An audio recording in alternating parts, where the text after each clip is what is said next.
He had 48 hours to decide whether to marry a woman he'd never met or watch his daughter grow up in an apartment where the heat cut out every February. Mason Reed wasn't the kind of man who gambled. He'd spent 6 years being careful, being steady, being everything a little girl needed when her mother walked out and never came back. Then a stranger called at midnight and offered him a choice that made no sense and every kind of sense at the same time. What he didn't know, what nobody told him until it was already too late to walk away, was that Vivienne Ashford's secret wasn't about money. It was about survival, and it was going to change all three of their lives in ways none of them could have predicted. If this kind of story is what you've been looking for, the kind that keeps you up past your bedtime, subscribe to this channel and hit that like button so you never miss what comes next. Drop your city and country in the comments below. I want to see exactly how far this story has traveled. Now let's begin. The temperature had dropped to 12 degrees by the time Mason Reed put Piper to bed. He stood in the doorway of her room for a moment after she fell asleep, the way he always did, the way that had become as automatic as breathing, watching the small rise and fall of her chest under 3 mismatched blankets. She was 5 years old, and she still slept with a stuffed elephant named Gerald that was missing one eye and smelled faintly of grape juice, no matter how many times Mason washed it. She had named Gerald herself, aged 2.5, with the absolute confidence of someone who had never second-guessed anything in her life. He envied that about her sometimes. The apartment was quiet. The radiator knocked and hissed the way it always did in January, fighting the cold coming through walls that hadn't been properly insulated since sometime in the previous century. Mason's lease said heat was included. What it didn't say was how much heat, or whether that heat would be enough to keep the kitchen above 55 degrees when Chicago decided to remind everyone exactly what it was capable of. He went to the kitchen and poured himself the last of the coffee from the morning pot, which was terrible by this hour, and stood at the window looking out at the street below. The city was still doing what cities do. A cab cutting through slush, 2 people hurrying past with their shoulders pulled up against the wind, the orange glow of a 24-hour laundromat across the street where he'd done his and Piper's laundry for 3 years because the building's machines cost $4 a load. Mason was 32 years old. He had a degree he'd barely used, a crisis consulting business he'd built from scratch after the Army, and a reputation in certain Chicago circles for being the person you called when everything was falling apart, and you needed someone who could walk into chaos without flinching. I was good at the work. He was disciplined and methodical, and he didn't rattle easily, which was the whole point. What he was not was wealthy. He was doing fine. He wanted to be clear about that, at least to himself. He was doing fine. The business covered rent and Piper's preschool tuition and groceries, and Gerald the elephant's occasional replacement of batteries for whatever toy she'd attached him to this week. But fine was a careful thing. Fine meant Mason knew exactly which invoices were coming in and which were late, and how far he could stretch a billing cycle before the math stopped working. Fine meant he hadn't bought a new pair of boots in 2 winters. Fine meant Piper's education fund had less than $4,000 in it, which sat in the back of his mind like a low-grade headache that never fully went away. His phone rang at 11:47 p.m. He almost didn't answer. He didn't recognize the number, and people who called at midnight either had the wrong number or were in the kind of trouble he'd deal with in the morning. But something made him pick up, some instinct he couldn't have explained if he'd tried. "Mr. Reed." Not a question. A woman's voice, professional and clipped, the kind of voice that had clearly never said sorry to bother you in its life. "My name is Catherine Lau. I'm the executive assistant to Vivienne Ashford." Mason set down his coffee. "Okay. Ms. Ashford would like to meet with you tonight. A car is available to bring you to her residence." He looked at the clock on the microwave. "It's midnight." "Yes," Catherine said, as though he'd pointed out the color of the sky. "I understand the hour is unusual. Ms. Ashford is aware of that. She asked me to assure you that she wouldn't be reaching out at this time if it weren't important." "Who is Vivienne Ashford?" A brief pause. Not confused, more like recalibrating. "She is the chief executive officer of Ashford Crown Hotels. The company operates globally, with headquarters in Chicago." Mason knew the name. Ashford Crown was one of those companies that appeared in the financial section of the news the way weather appeared in the forecast, regularly, significantly, and with consequences that rippled outward. He'd seen the CEO's face on the cover of a magazine in a dentist's waiting room 6 months ago. Young, dark-eyed, serious in the way that made you wonder if she'd ever laughed. What does she want to meet about? She asked that I leave that for her to explain in person. Ms. Lau, Mason said, I appreciate the call, but I have a 5-year-old asleep in the next room and I don't generally leave her alone at midnight based on a phone call I can't verify. There was a pause. When Catherine spoke again, something in her voice had shifted, barely, just enough to notice. Ms. Ashford anticipated that concern. She said to tell you that if you need to bring your daughter, the residence has a comfortable guest room where she could sleep undisturbed, and that a trusted nanny service she has used for her employees' children before is available tonight if you prefer. Mason stood very still for a moment, a CEO who anticipated the question about his daughter before he asked it, who had a nanny service on standby at midnight, who wanted to meet tonight, not tomorrow, not next week, tonight. Give me 20 minutes, he said. The car that arrived was a black Suburban with heated seats and a driver who didn't make small talk, which Mason appreciated. He'd called his neighbor, Mrs. Okafor, who was 63 and watched Piper occasionally, and had told him more than once that she slept light and kept her phone on the nightstand. She'd picked up on the second ring, told him to go, not to worry, to bring her back something sweet if he ended up somewhere with dessert. He didn't own a tie. He'd put on his better jacket, dark wool, no fraying at the cuffs. And that was the best he could do. The address was Lincoln Park. Of course it was Lincoln Park. They pulled up in front of a house that wasn't a house in the way Mason's apartment building was a house. It was the other kind, the kind that occupied an entire wide lot and rose 4 stories and had the quiet, solid presence of old money that had learned not to announce itself quite so loudly. Warm light in the upper windows. The front entrance immaculate even at this hour, the kind of immaculate that required staff to maintain. Catherine Lau met him at the door. She was compact and somewhere in her 40s, with dark hair pulled back and an expression that gave nothing away. She took his coat and led him through a foyer with ceilings that belonged in a different century, down a hallway, and into a study that smelled of paper and something woodsy. Cedar, maybe, and had floor-to-ceiling bookshelves on 2 walls that appeared to have been actually read. She'll be with you in a moment, Catherine said, and left. Mason stood and looked at the books rather than pace. It was an old habit. In a person's space for the first time, look at what they chose to put on the walls and shelves. It told you more than whatever they decided to say. The books were serious: economics, business strategy, a surprising amount of architecture, a row of biographies. And in the far corner of the bottom shelf, almost hidden, like someone had put it there and hoped no one would notice, a small collection of children's picture books. Worn Spines, Goodnight Moon, The Velveteen Rabbit, Where the Wild Things Are. He was still looking at them when the door opened. Vivienne Ashford was shorter than her magazine photographs had suggested. She wore a dark blazer over a plain shirt and her hair was down, which seemed like an unusual choice for a midnight business meeting. And then Mason recognized it. She hadn't planned on anyone seeing her hair down. She'd been working until late. This meeting had the texture of urgency even before she'd said a word. She was also, he registered without particularly wanting to, striking in a way that had nothing to do with the wealth surrounding her. Dark eyes, direct to the point of discomfort, with the kind of exhaustion behind them that a single night's sleep wasn't going to fix. She didn't offer her hand. She gestured to the chairs across from the desk and sat down across from him instead of behind it, which he filed away. "Thank you for coming," she said. "I know the hour is strange," Mason said. "What do you need?" She looked at him for a moment. Then something in her posture shifted. Not relaxed exactly, but less armored, like she'd expected a longer warm-up and was relieved she didn't have to do it. "I'll be direct," she said. "Please." She picked up a file from the desk and held it without opening it. "My father, Richard Ashford, died 4 months ago.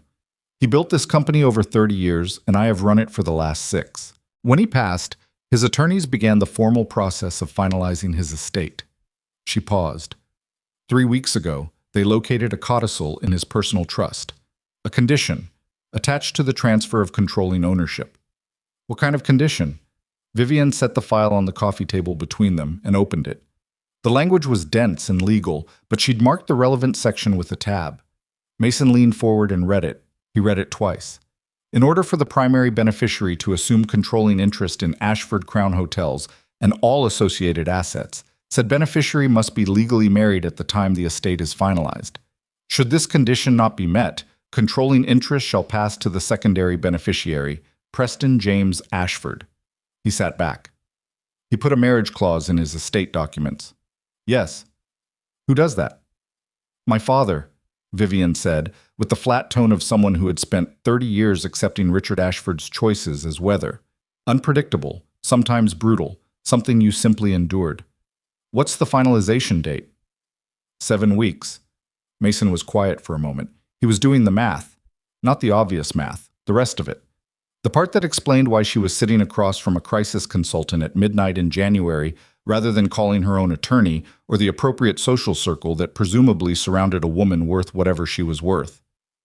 You don't have 7 weeks of relationship behind you, he said. No. And you can't manufacture one convincingly enough to hold up to scrutiny. Not without the right person. He looked at her. That's why I'm here. Yes.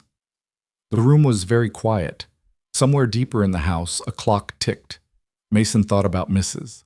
Okafor sitting up in her apartment with her phone on the nightstand, and about Piper sleeping with Gerald the one-eyed elephant, and about the $4,000 in an education account that wasn't going to be enough for what he hoped Piper's life could look like. Tell me about Preston, he said. Vivienne's expression changed, just slightly, a tightening around the eyes. My cousin. He's been on the periphery of the company for years. My father kept him close enough to manage and far enough to limit. Preston is intelligent, and he is patient, and he has been preparing for an opportunity like this for longer than either of us knows. She paused. He has already begun meeting privately with 3 members of the board. He moves fast. He's been waiting a long time. She folded her hands in her lap, a controlled gesture, the kind of thing a person did when they were preventing themselves from a less controlled one. If Preston takes control of Ashford Crown, he will dismantle parts of the company within 18 months. He's already spoken about monetizing our property portfolio, selling hotels we've held for decades, consolidating operations. She stopped. We have 9,000 employees globally. A significant portion of them have been with the company for 15 years or more. Mason was listening carefully. Not for what she was saying, Chuck. He heard that clearly enough. He was listening for what was underneath it, what she cared about in a way she hadn't framed as strategy. You're not primarily worried about losing the company, he said. You're worried about the people. Vivienne looked at him.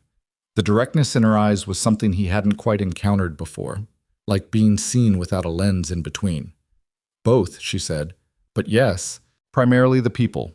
He nodded slowly. What are the terms? He asked. She reached for a second document. The marriage would last 18 months to carry past the estate finalization and establish a credible timeline for a later separation.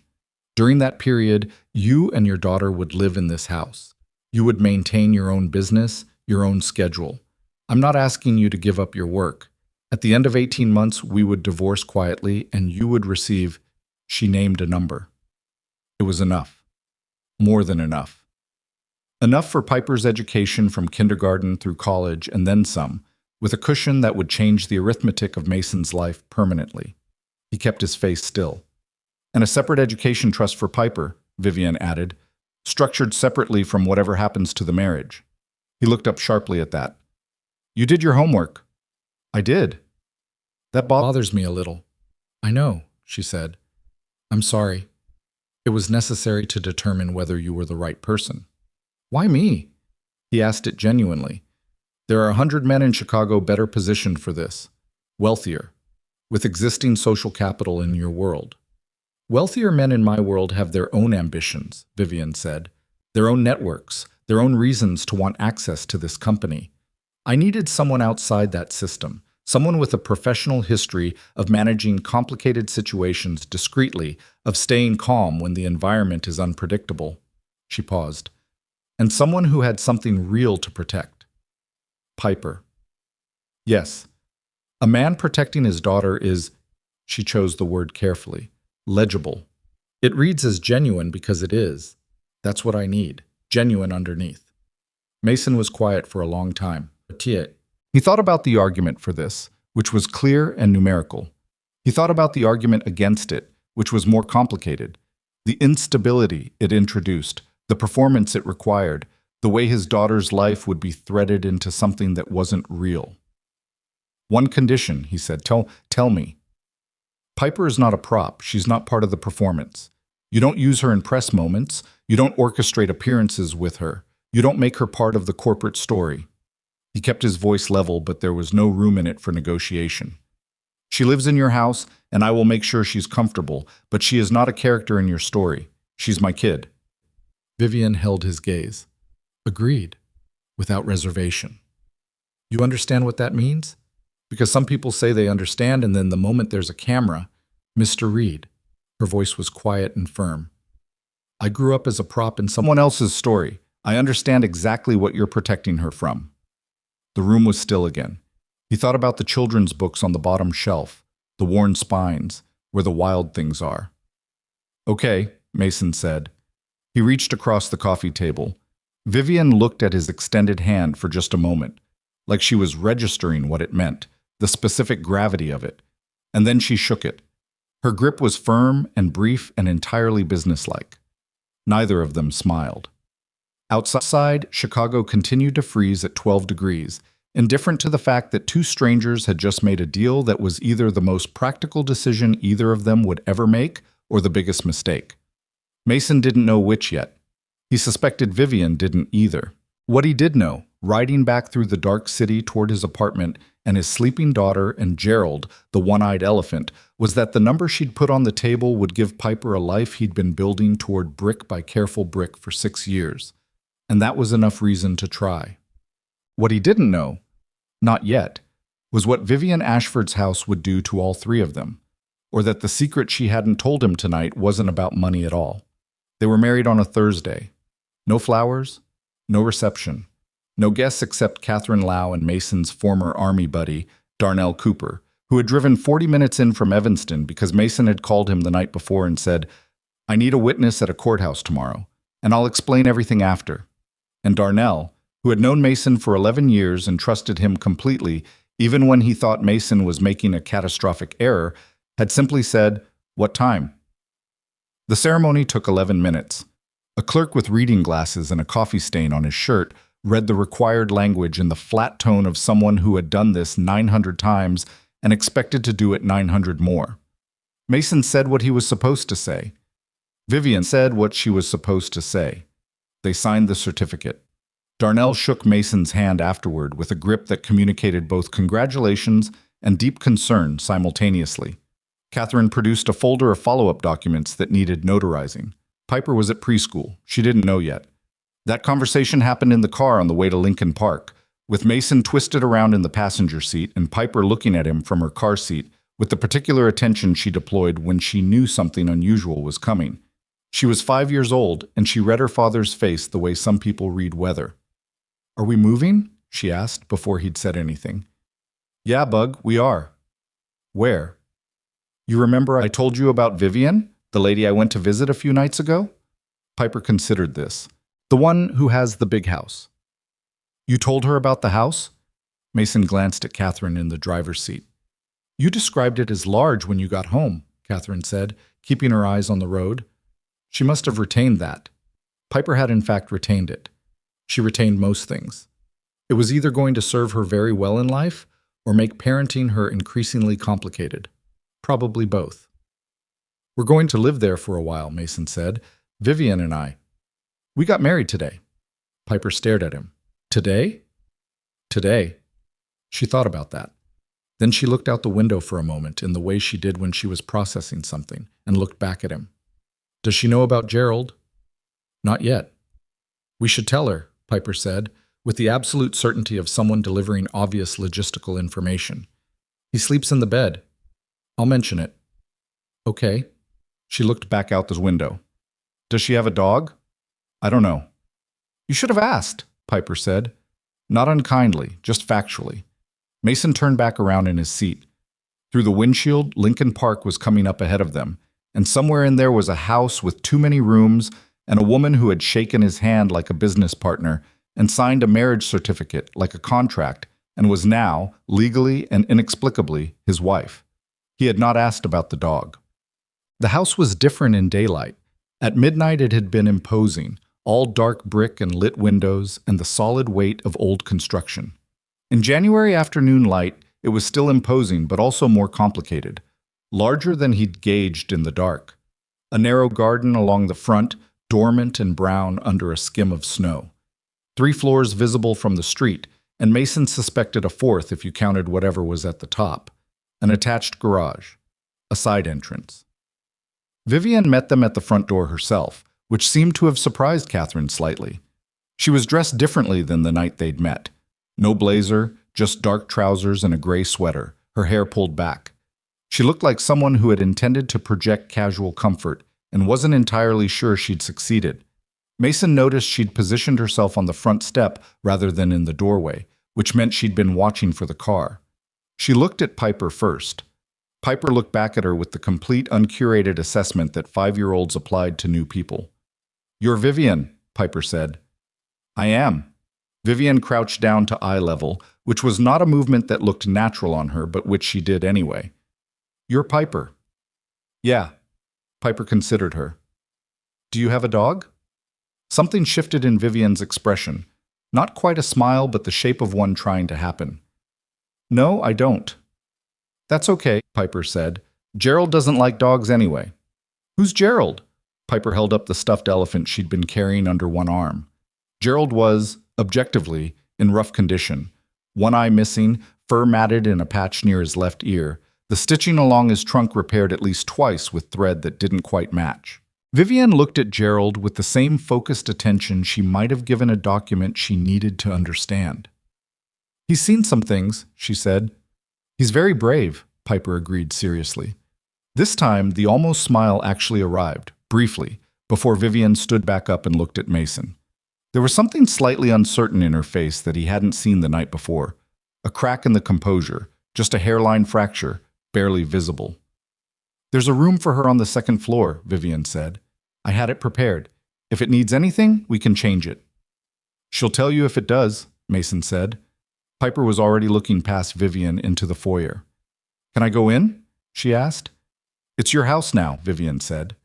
Piper went in without further ceremony, tracking snow from her boots across the entryway floor, already looking up at the ceiling the way she looked at things that were bigger than her experience of the world.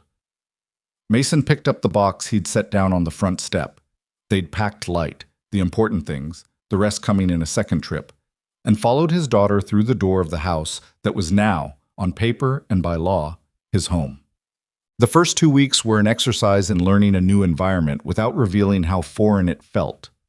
The house had 7 bedrooms, 4 full bathrooms, a kitchen that was larger than Mason's previous entire apartment, a formal dining room that appeared to have been used approximately never, a study, a sitting room, a separate office suite on the 3rd floor where Vivienne worked when she wasn't at Ashford Crown's downtown offices, and a garden level that contained a small gym and what appeared to be a wine storage area that Mason made a mental note not to disturb.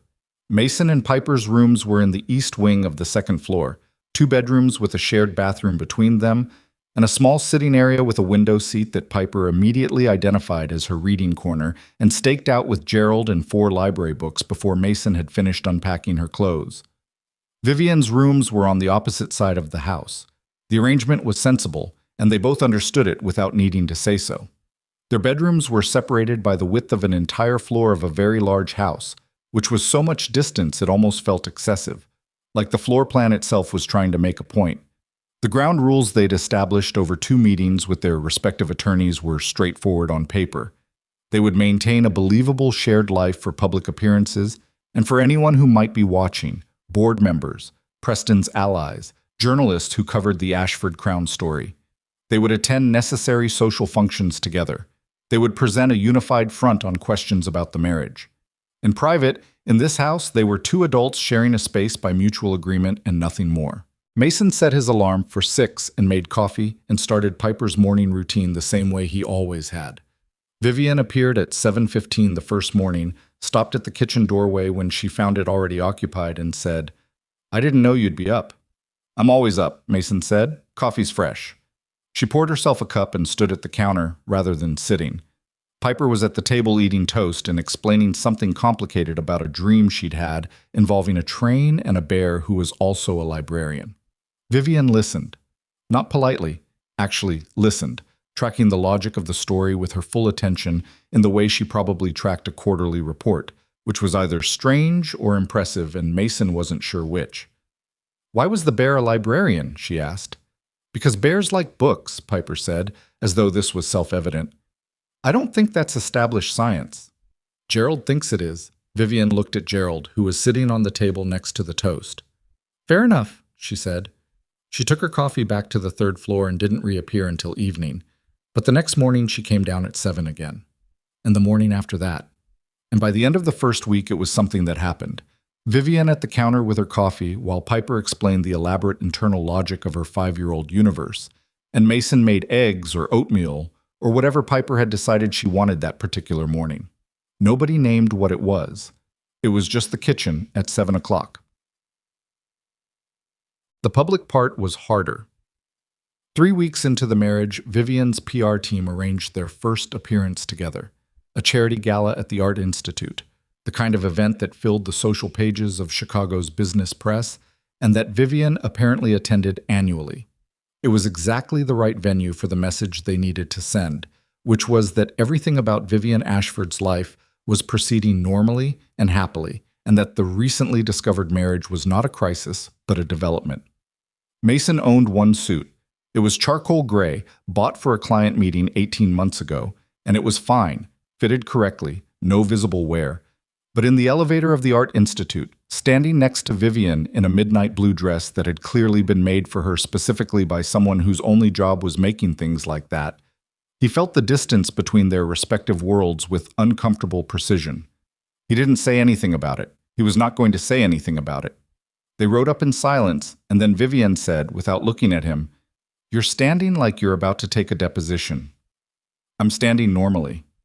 "You're not. Relax your left shoulder." "My left shoulder is relaxed." "Mason." She said his name the same way she said most things, direct, no wasted syllables. "We're about to walk into a room full of people who are looking for reasons not to believe us. Deposition posture will give them one." He looked at her. "And what does your posture look like?" She paused. For a fraction of a second, something honest crossed her face. "Exactly the same as yours." That was almost funny. Neither of them laughed, but there was something in the air between them that was adjacent to it. The recognition of a shared problem, the specific comedy of two controlled private people being required to perform warmth for strangers. The elevator doors opened. Mason offered his arm. Vivienne took it. Her hand was light on his sleeve, professional. The handshake they'd first exchanged translated into something that scanned as a couple from a distance. They walked into the room. The evening required them to speak to approximately 40 people, none of whom asked directly whether the marriage was real, because that wasn't how these conversations worked. What they did was probe. Gentle questions about how they'd met, when they'd known, what Mason did, how Piper was adjusting. And Mason and Vivienne had prepared answers that were technically true while omitting all the important parts. "How did you meet?" "Through mutual professional contacts. When did you know?" "When he called me a week after we met," Vivienne said at one point, with something in her voice that was measured and warm and completely manufactured, I thought, this one's different. And Mason, because the situation required it, had looked at her in a way that he hoped communicated agreement, and hadn't communicated what he was actually thinking, which was, that's a very good lie. But later in the evening, standing at the edge of the room with glasses of wine they'd both barely touched, a woman named Patricia Hennessy, older, sharp, wife of a board member, cornered them and asked about Piper. "She must be adjusting to all of this," Patricia said, watching them both carefully. "She adopted Gerald into the new house immediately," Mason said. "So she's probably fine." Patricia blinked. "Gerald?" Her stuffed elephant, one eye, grape juice smell, definitive opinions about bears. He paused. "She's 5. Her criteria for a good situation are different from ours." Patricia looked at Vivienne, clearly expecting her to look uncomfortable with a comment so domestic and off-script. Instead, Vivienne said, "She made me explain why her bear librarian dream made logical sense. I had to concede the point." She said it with the precise tone of someone reporting a fact, not performing warmth, which somehow made it warmer. Patricia laughed, not a polite laugh, a real one. Afterward, in the car going home, Vivienne said, "That was good." With Patricia. I just talked about Piper. That's why it was good. She looked out the window. People can tell when you're reading from a script. When you talked about her, you weren't. Mason was quiet for a moment. Neither were you. Vivienne didn't respond to that. She kept her eyes on the passing city. Preston Ashford made his first direct move at a dinner that neither of them expected to find him at. It was a private event, 12 people, a corporate dinner at a restaurant on the 42nd floor of a downtown building, hosted by a firm that had done legal work for Ashford Crown for 20 years. Mason and Vivienne had attended as a couple. Preston appeared at the table because, as it turned out, one of the hosting partners was a friend of his from graduate school. Mason recognized him from photographs. Tall, sandy-haired, somewhere in his late 30s, with the ease of a man who had spent his whole life in rooms like this and intended to spend the rest of his life in rooms like this. He smiled at Vivienne with his mouth in a way that his eyes didn't replicate at all. "Vivienne," Preston said, leaning in to kiss her cheek in the manner of relatives who don't actually like each other. "You look wonderful. Marriage must be agreeing with you." He turned to Mason. "And you must be the husband, Preston Ashford." "Mason Reed." Mason shook his hand. Preston's grip was the kind that held a fraction too long. Testing. "I've been trying to learn more about you," Preston said. "Crisis consulting, is that right? Interesting field." "It is," Mason said. "Unusual background for it. Army, before that?" "Yes." "And then consulting, straight into the private sector?" Preston smiled. He was good at making questions sound like conversation. Vivienne's father always said the best businessmen were the ones who'd had to fight for everything. He had a very particular kind of respect for self-made people. The way he said self-made was calibrated perfectly, acknowledging Mason's position without being overtly condescending, but framing it in a way that put a clear line between Mason's world and the world of this dinner table. Mason looked at him without hurry. "Richard sounds like he was a complicated man." Something flickered behind Preston's eyes. "He was," he said carefully. "He had very specific ideas about what this company should be and who should lead it." "And you think you know what he wanted," Vivienne said. Preston turned to her with the same measured smile. "I think the estate documents are fairly clear, Vivienne." "The estate documents are being handled by attorneys," she said, "which is where they belong." "Of course." Preston lifted his wine glass. "Congratulations, both of you, truly." He moved away down the table. In the car afterward, Mason said, "He already has someone looking into us." "Yes." "How much does he have?" "The timing of the marriage, the financial terms. He may suspect there are terms. He can't prove it yet." "And you?" Vivienne turned from the window to look at him directly. "He'll look at everything available on you, your business, your finances, your history. He won't find anything that disproves the marriage. He doesn't need to disprove it. He needs to create enough doubt that the board agrees to an investigation. That's the mechanism." She paused. "Once a formal investigation begins, the burden shifts to us." Mason thought about that. Who on the board would vote for an investigation? 2, certainly, possibly 3. Preston only needs a majority. She was quiet. "There's one vote I can't read." "Who?" "Margaret Winslow. She's been on the board for 19 years. She was my father's closest ally on the board for most of that time. She's 81, she has more institutional memory of this company than anyone alive, and she makes her own decisions independent of social pressure or coalition building." Vivienne said it like she was reading a character assessment. "She doesn't trust easily. She particularly doesn't trust things that appear too quickly. Like a marriage that materialized in 6 weeks. "Yes." Mason looked out at the highway, lights strobing past. "We'll figure it out." Vivienne made a small sound that wasn't agreement and wasn't disagreement. It was the sound of someone who had learned not to trust reassurances. What Mason hadn't anticipated was that the performance would get harder to locate. He'd thought it would remain distinct. There would be the public version of their marriage, maintained deliberately for the people who needed to see it, and there would be the private reality of 2 people sharing a house because a legal document required it. Clean categories. Manageable compartments. The categories started blurring around week 4. It began small. Vivienne worked late most nights, which Mason knew because her office light was still on when he came upstairs at 10 or 11. He'd started making 2 cups of tea around 10, a habit he'd developed without deciding to develop it, and leaving one outside her office door. She never mentioned it. He never explained it. The cup was always gone by morning.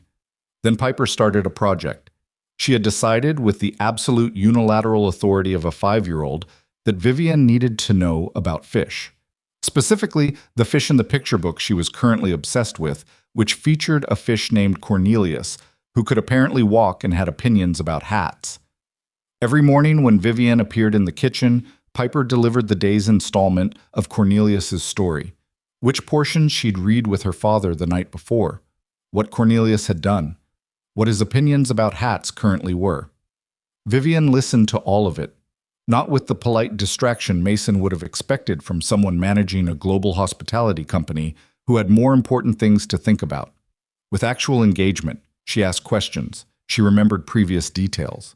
One morning, she pointed out that if Cornelius could walk, the narrative rules of the world suggested he might also be able to drive. And Piper stared at her with an expression of explosive delight and said, "He could," and immediately wanted to know what kind of car. And Mason watched the two of them spend 11 minutes working out the logistics of a fish's driving situation and felt something shift in his chest that he didn't immediately name. The spaghetti incident happened on a Friday in February. Mason was working late in his office on the ground floor, a client call that ran past 7, and when he came out, he smelled something that was not quite right about dinner. He went to the kitchen and found Vivienne at the stove standing over a pot of pasta with the expression of someone who had approached the project with great confidence and was now revising their assessment. "I can cook," she said, before he could speak. She said it with the defensiveness of someone who had thought about saying nothing but couldn't stop themselves. Mason looked at the pot. The pasta had been in too long.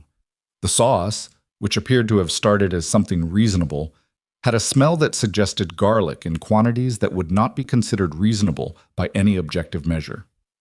"Okay," he said. "Piper said she liked spaghetti. She does." "I looked up a recipe." Vivienne gestured at her phone, propped against the backsplash. "I followed it." Mason picked up the wooden spoon she'd set on the counter and tasted the sauce. There were definitely 4 cloves of garlic in there, minimum, and the recipe had almost certainly not called for 4 cloves of garlic. "How much garlic did you put in?" he asked.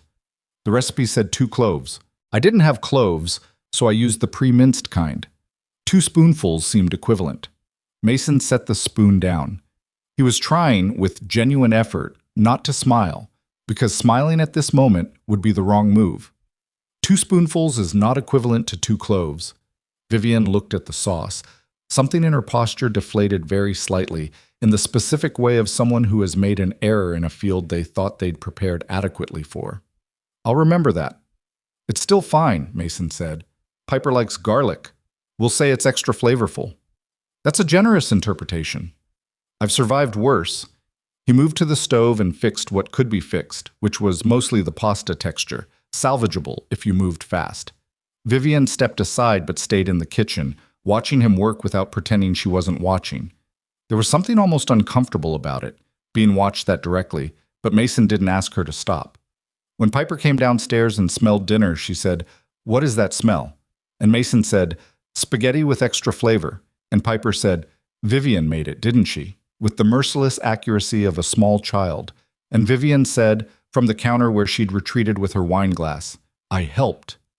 They ate at the kitchen table, which was not the formal dining room but the smaller table near the window where they'd started eating by default, because the dining room was vast and cold and designed for events rather than 3 people and a one-eyed elephant propped against a napkin holder. The spaghetti was, frankly, too garlicky. Nobody said so. They ate it anyway, and Piper talked about Cornelius, and somewhere in the middle of it, Vivienne laughed at something Piper said. A real laugh, brief and a little surprised, like she hadn't expected it to get out.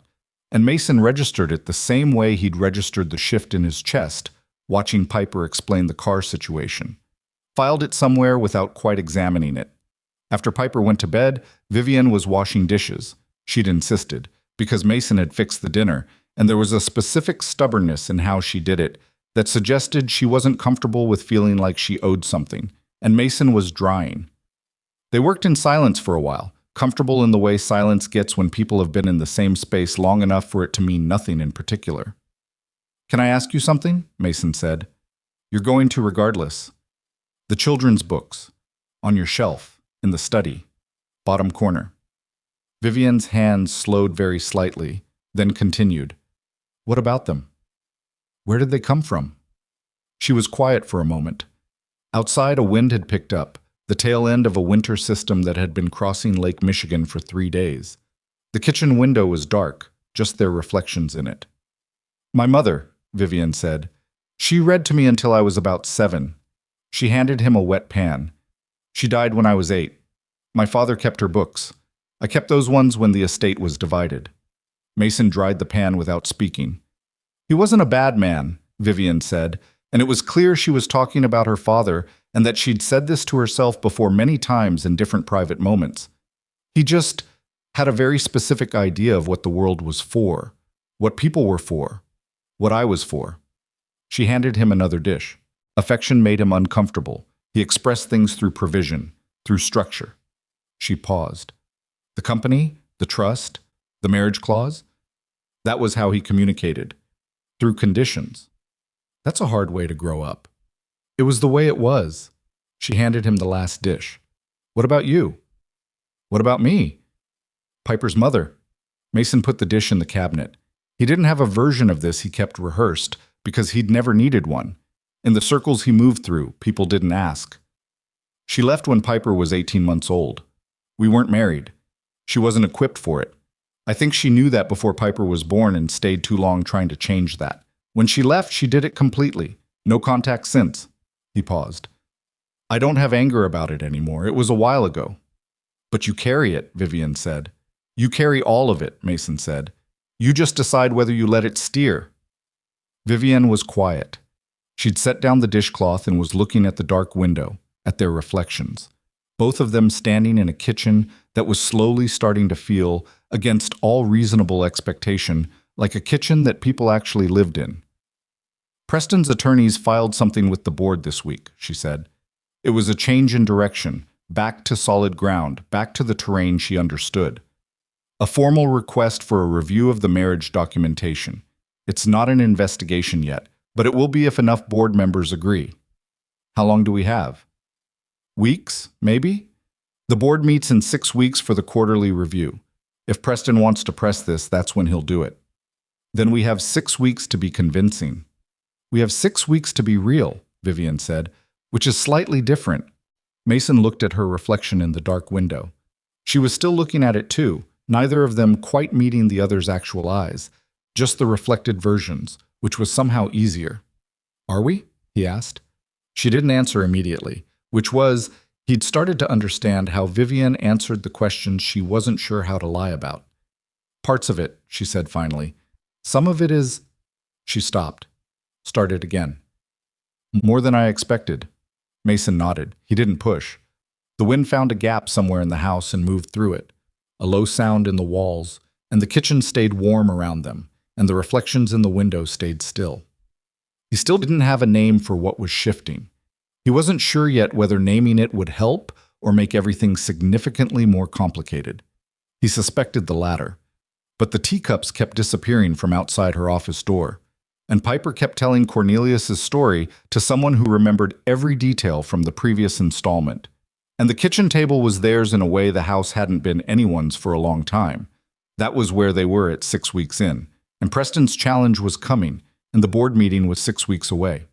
And Mason Reed, who had agreed to this arrangement because the math made sense and the money would change his daughter's life, was standing in a kitchen with his wife, a word he still hadn't worked out how to say naturally, drying dishes at 10 o'clock at night, and not entirely sure he wanted the 18 months to end the way the contract said they would. He didn't say that. He put the last dish away and said goodnight and went upstairs. But he thought it for a long time before he fell asleep. The letter from Preston's attorneys arrived on a Monday. Catherine brought it to Vivienne's office at 8 in the morning, which meant she'd been at the house before 8, which meant she'd known it was coming before it arrived. Vivienne read it standing at her desk rather than sitting. Mason noticed she stood when she was processing something that required control, and sat when she'd already decided what to do about it. She was standing for a long time. He'd come up to the 3rd floor to return a folder she'd left in the kitchen, which was the kind of domestic exchange that had become normal in this house, in ways that still occasionally surprised him. He saw the letter before she said anything about it. The Ashford Crown letterhead, the attorney firm's name in the upper left corner. "How bad?" he asked. Vivienne set it on the desk and turned it so he could read it. It was formally worded in the way legal documents always were, which meant the damage was distributed across careful language and subordinate clauses. But the substance was clear enough. Preston's legal team had compiled a formal challenge to the validity of the marriage under the trust succession terms.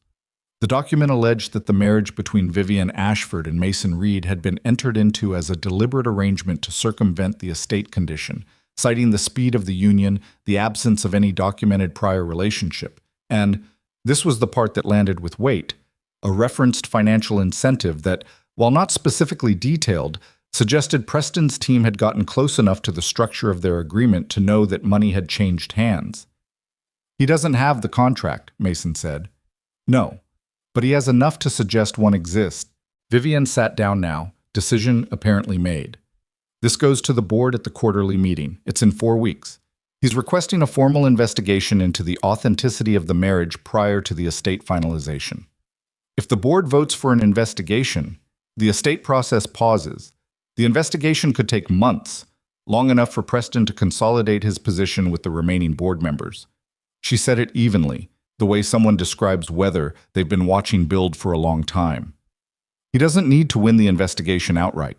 He only needs to delay long enough to make the outcome uncertain." Mason pulled the chair from the corner of the office and sat across from her desk, which was not something he'd done before in this room. The office was hers. Books and reports, and a whiteboard with company structure written in her handwriting, dense and precise. And he'd always treated it as her space the way she treated his ground floor office as his. But the letter changed the geometry of things. "Tell me what the board looks like," he said. "All 12 of them. Who moves, who doesn't, who's genuinely undecided." Vivienne looked at him for a moment. Then she reached for the whiteboard marker. For the next 2 hours they worked through it, she at the board, he asking questions, both of them mapping the landscape of a corporate governance fight the way Mason had once mapped ambush terrain in the Army.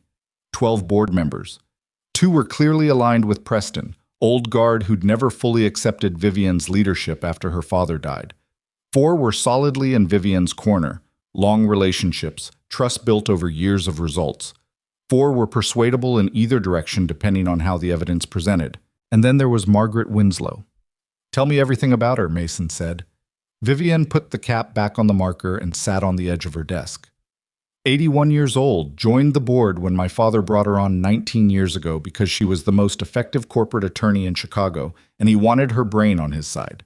She's retired from active practice, but she still reads every document the board receives within 24 hours of receiving it. She paused. "She was at my father's wedding. She was at my mother's funeral. She has known me since I was 9 years old." "That sounds like it would put her in your corner." "It would, except—" Vivienne stopped. She picked up a pen and turned it in her fingers, which was the physical tell he'd identified for when she was editing what she was about to say. "Margaret has watched me run this company for 6 years, and she supported every major decision I've made.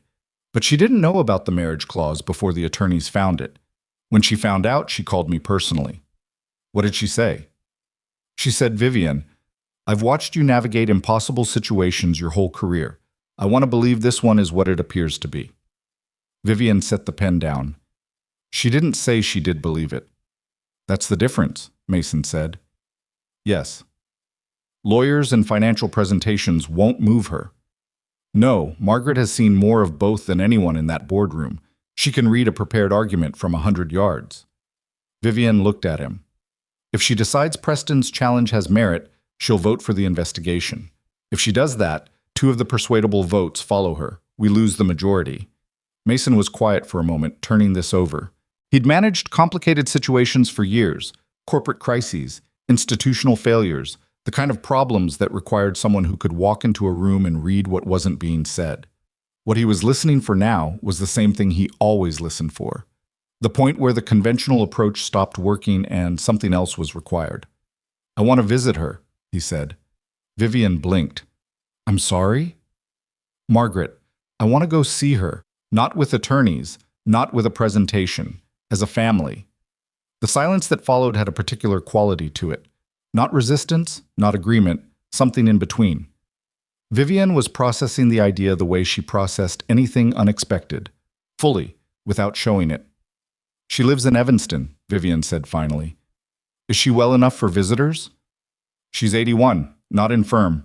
She'd be insulted if you asked that. Then let's go on Saturday, Mason said. You, me, and Piper. Mason. Vivienne said his name carefully. This is Margaret Winslow. She's not going to be charmed into changing her position. I'm not trying to charm her, he said. I'm trying to let her see something real, which is the only thing that's going to work. He paused. You said it yourself. Lawyers and presentations won't move her. So stop thinking like a CEO and start thinking like someone who grew up in this woman's orbit for 20 years. What does Margaret Winslow actually respond to? Vivienne was very still. Truth, she said, even when it costs something. Then we show her truth. He stood up. And Piper will bring something. Piper. She'll want to. Don't try to brief her or prep her on anything. That'll be obvious immediately, and it'll undermine the whole point. Mason picked up the folder he'd come upstairs to return and moved toward the door. Tell her we're visiting someone important to you, that's all. Piper decided, without any input from the adults, to bring brownies. This had come about through a chain of reasoning that Mason only partially followed. Margaret was Vivienne's friend. Friends liked brownies.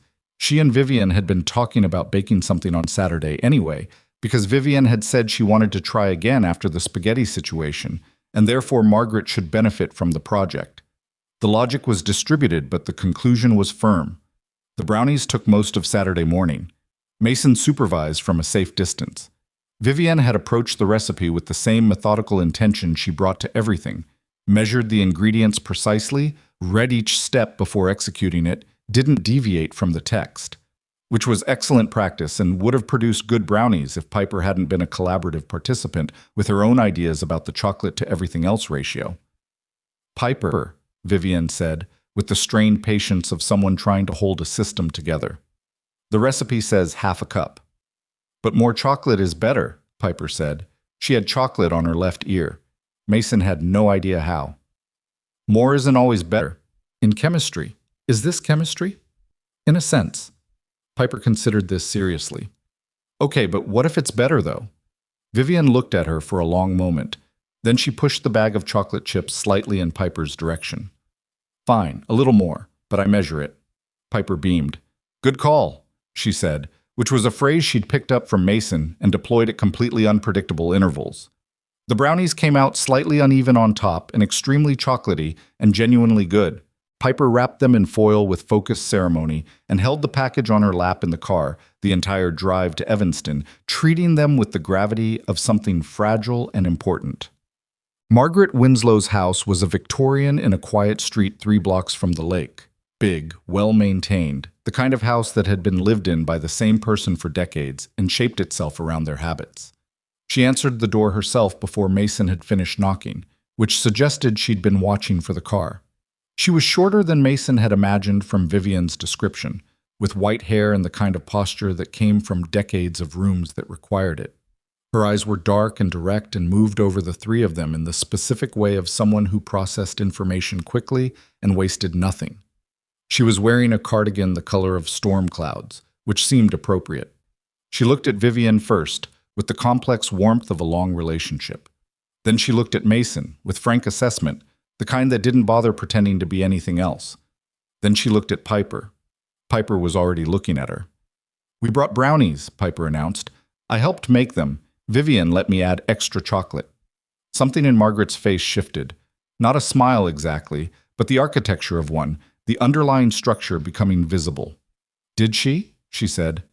She measured it, though, Piper conceded. But it was my idea. That's a sound division of labor, Margaret said. Come in. The house inside was books and furniture that had lived through several decades of actual use, and a smell of coffee and something warm, and the specific quiet of a house where one person lived and had made their peace with that. Margaret led them to a sitting room where a fire was going in the fireplace. Actual wood, real fire, not the gas variety.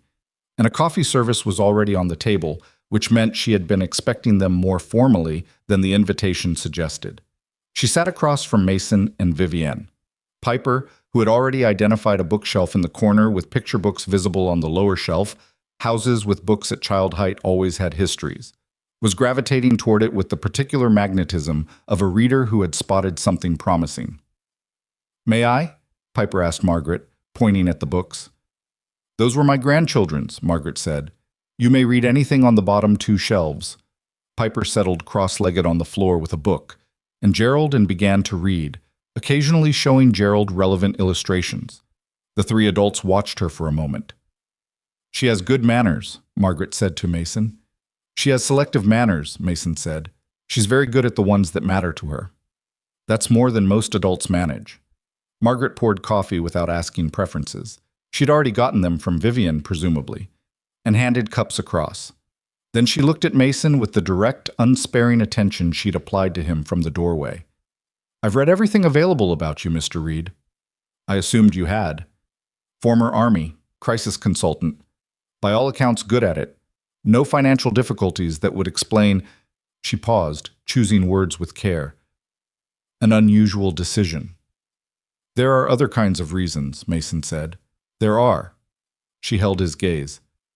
"I want to be direct with you, because I'm 81 and I don't have the patience for the longer route. Preston Ashford's attorneys have put together a credible case.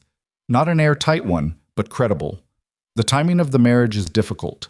The absence of any prior documentation of a relationship is difficult. And there are suggestions," she looked at Vivienne briefly, "of a financial structure that would be difficult to explain in a way the board finds comfortable." Vivienne set her cup down. "Margaret, let me finish." She said it without heat, just finality. "I have known you for 22 years, Vivienne. I knew your father for longer. I sat in the hospital waiting room the night you were born, which is not something I share for sentiment, but because I want you to understand that I am not an adversary in this room. I am someone who needs to understand what is actually true." The fire moved in the fireplace. From the corner, Piper could be heard explaining something quietly to Gerald about the book she was reading.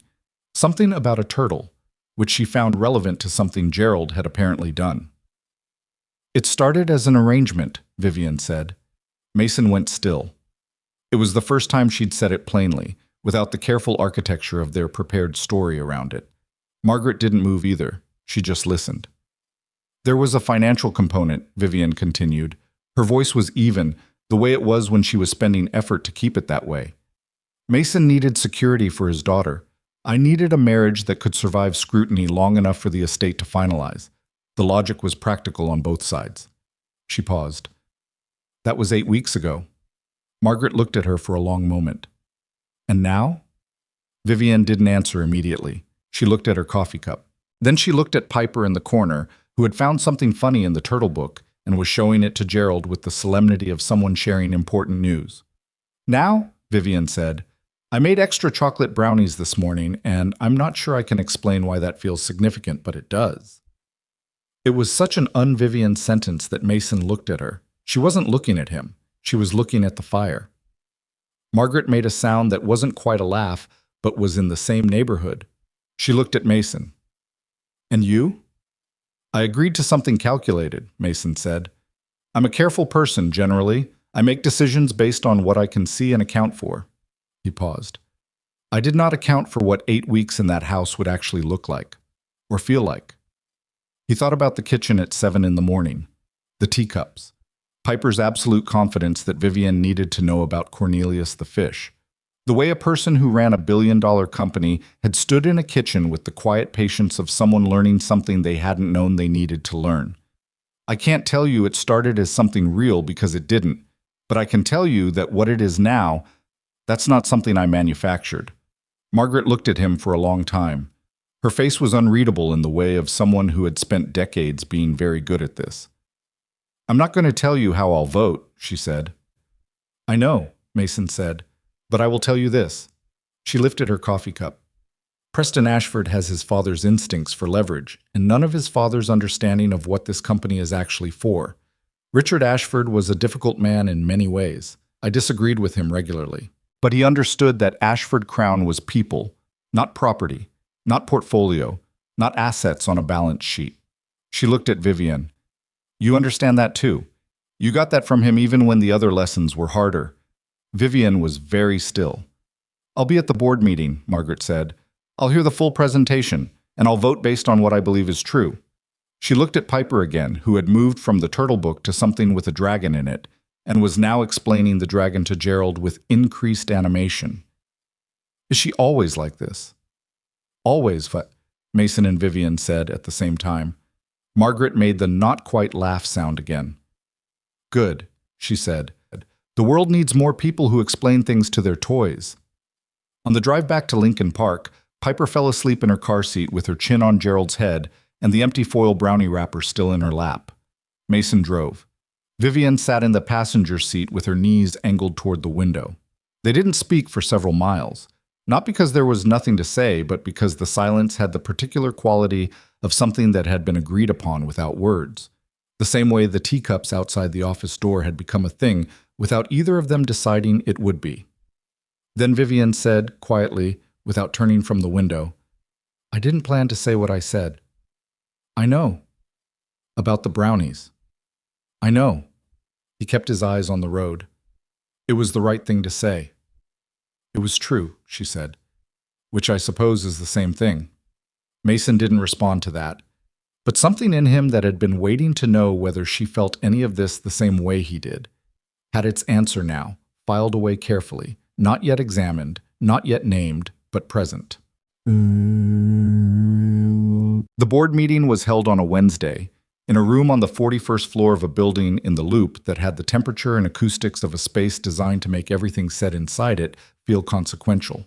Mason had been in that room twice before, for presentations he'd given as part of Vivienne's company-side crisis consultation documentation, the cover story for how they'd first met, which was close enough to true that it didn't require maintenance. He knew the layout. Long central table, 12 seats, a projection screen at the far end, windows on two sides with Chicago spread out below. The kind of room that reminded everyone present of the size of what was at stake. Vivienne's attorney had prepared a full response to Preston's challenge, documented evidence of their shared life, photographs from the gala and subsequent events, character statements from 3 people who had observed them together, and a legal brief arguing that the challenge's evidentiary standards were insufficient to trigger a formal investigation under the board's own governance rules. Preston's legal team had a presentation too. It was thorough. Mason had to give them that. He sat beside Vivienne at the table. Not a participant in the governance process. He had no standing there, but present as her husband, which Preston's attorneys had technically not been able to object to because the board's rules allowed spouses to be present during personal testimony. It was a narrow legal doorway, and their attorney had walked them through it carefully. Preston sat across the table with 2 of his allies. He looked contained. He'd been preparing this for long enough that he wasn't nervous about it. I was the version of confident that comes from careful, patient work, and Mason recognized it because it was the same kind of confident he tried to be. The presentations took 90 minutes. Preston's attorney was good, a senior litigator named Hargrove, who had clearly spent considerable time building the timeline of Mason and Vivienne's relationship, or rather the absence of one prior to the marriage. He laid out the dates with precision. First documented contact between the parties, approximately 10 weeks before the marriage. No evidence of a relationship prior to that contact. A marriage license filed 49 days later. And then the financial thread. Not the contract itself, which Preston didn't have, but the circumstantial architecture of it. Mason's business finances prior to the marriage. The lease on the Lincoln Park house expanded to accommodate additional occupants within a week of the marriage. An education trust account opened in Piper's name following the marriage. He didn't have the number, but he had the shape of it.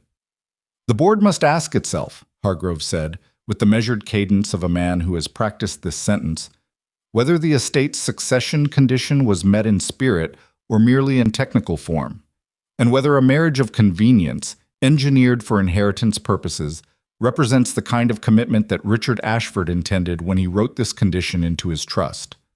Around the table, faces were carefully arranged into neutrality. Mason watched them anyway. The 2 in Preston's corner leaning very slightly forward, engaged. 4 of Vivienne's solid votes looking at their documents rather than Hargrove, which was the neutral gesture of people who had already decided. The four persuadables looking at the screen at the table at each other's peripheries, and Margaret Winslow at the far end of the table, looking at nothing in particular. Her face was completely closed. Vivienne's attorney presented the response. It was strong, legally sound, documentarily well supported, the kind of presentation that addressed each of Preston's points with precision. He was good at his job. But Mason watched the faces and he saw what the attorney's presentation wasn't moving, and he knew with the particular instinct that years of crisis work had given him that they were going to lose this if something didn't change. Vivienne knew it too. He could feel it in the stillness beside him, the specific quality of her composure that he'd learned to read as effort rather than ease. Preston spoke next. He was gracious about it, disappointment wrapped in concern, the voice of a man reluctant to do what duty required. "I have the deepest respect for Vivienne's leadership of this company," he said, and managed to make it sound almost true. "This is not personal. It is a matter of what my uncle intended. He built this company from nothing. The condition he placed in his trust was not arbitrary. It reflected his belief that stable leadership comes from stable personal foundations. What's being presented as a marriage here," he paused, timing it, "raises questions that I believe this board owes it to his memory to examine." He sat down. The board chair looked around the table. "Is there any further testimony before we move to discussion?" And then Mason stood up. It was not planned.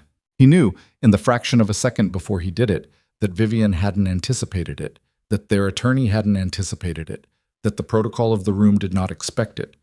He stood up anyway because he had been in enough situations where the formal approach had already spent itself and what remained was the unscripted thing. "I'd like to say something," he said, "if the board will allow it."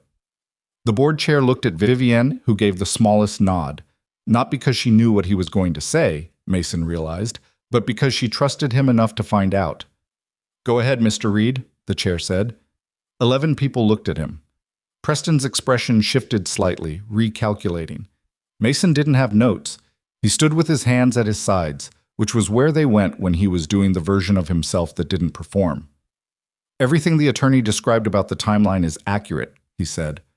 "I'm not going to tell you it wasn't fast. It was. I'm not going to tell you there wasn't a financial component to this arrangement, because there was. If Preston's team has gotten close enough to figure that out, they've done their homework, and I'm not going to insult this room by pretending otherwise." He heard, rather than saw, the shift in the room. Not movement, just a change in the quality of the attention. He had their complete focus now, which was what he'd wanted. "What I'm going to tell you," he said, "is what those documents don't contain. Because documents record transactions, and this board is being asked to understand something that isn't a transaction anymore." He thought about where to start, not from the contract, from the truth, which Vivienne had given the word to in Margaret's sitting room and which was the only thing that would work here. "My daughter is 5 years old," he said. "Her name is Piper. She has a stuffed elephant named Gerald, who's missing one eye and smells like grape juice. She is the best and most important thing in my life, and she is the reason I was careful about this from the beginning. I put a condition on this marriage before I agreed to it, that Piper would not become part of any performance, any public moment, any corporate story, because she's my kid. And I was not going to let an arrangement, no matter what it paid, use her." He paused. Around the table, nobody moved. "What I did not expect," Mason said, "was that my daughter would decide, entirely on her own schedule, that Vivienne needed to hear every chapter of a book about a fish named Cornelius who has opinions about hats, and that Vivienne would listen to all of it, every morning, and remember the details from the day before, and ask follow-up questions." He looked at his hands for a moment. "I didn't expect to come home to find a woman who runs a company this size standing in a kitchen, trying to figure out why her spaghetti sauce tasted like she'd emptied an entire garlic farm into it. I didn't expect to find out what she sounded like when she laughed at something my kid said. I didn't expect to watch her make room for someone else's daughter the way she has." Margaret Winslow was looking at him now, just at him. "Preston's attorney asked whether this marriage meets the spirit of what Richard Ashford intended," Mason said. "I'm not Richard Ashford. I didn't know him, but I know what Vivienne told me about what he believed, that this company is people, not property, that it survives because of the people in it and the people it serves." He looked around the table. "What I'm asking this board to see is that the question of whether this marriage is real isn't answered by a timeline. It's answered by what's actually happened. And what's actually happened is that I have no interest in ending it. He sat down. The room stayed quiet for a moment that lasted longer than a moment. Then discussion began, and it went around the table the way board discussions did. Measured, procedural, the substance of positions revealed through questions rather than statements. But the temperature of the room had shifted. Mason could feel it without being able to point to it specifically. Two of the persuadable votes asked questions that were oriented toward the standard for evidence required, which was not a direction that helped Preston. One of Preston's solid two looked like he wanted to say something and wasn't going to. Then the chair moved toward a vote on whether to proceed with a formal investigation. Preston's two voted yes. The four in Vivienne's corner voted no. Three of the four persuadables voted no. The fourth persuadable paused, then voted no. That was 8. The chair looked down the table. Ms. Winslow. Margaret Winslow looked at the center of the table for a moment. Not at Preston, not at Vivienne, not at Mason. At the table itself, the way someone looks when they're making sure of something internal. No, she said. I don't find the evidence sufficient to warrant an investigation. Final count, 10 votes against the investigation, 2 in favor. Preston's attorney began gathering his papers with the deliberate movements of someone doing something careful with their face. Preston himself sat very still for a moment, and then he stood and buttoned his jacket, and something behind his eyes had gone cold and quiet. The patience of a man who was recalculating rather than abandoning, which Mason noted. The meeting was adjourned. In the corridor outside, Vivienne's attorney was talking in low, rapid tones about the estate finalization timeline and next steps, and how the vote would affect the pending documentation.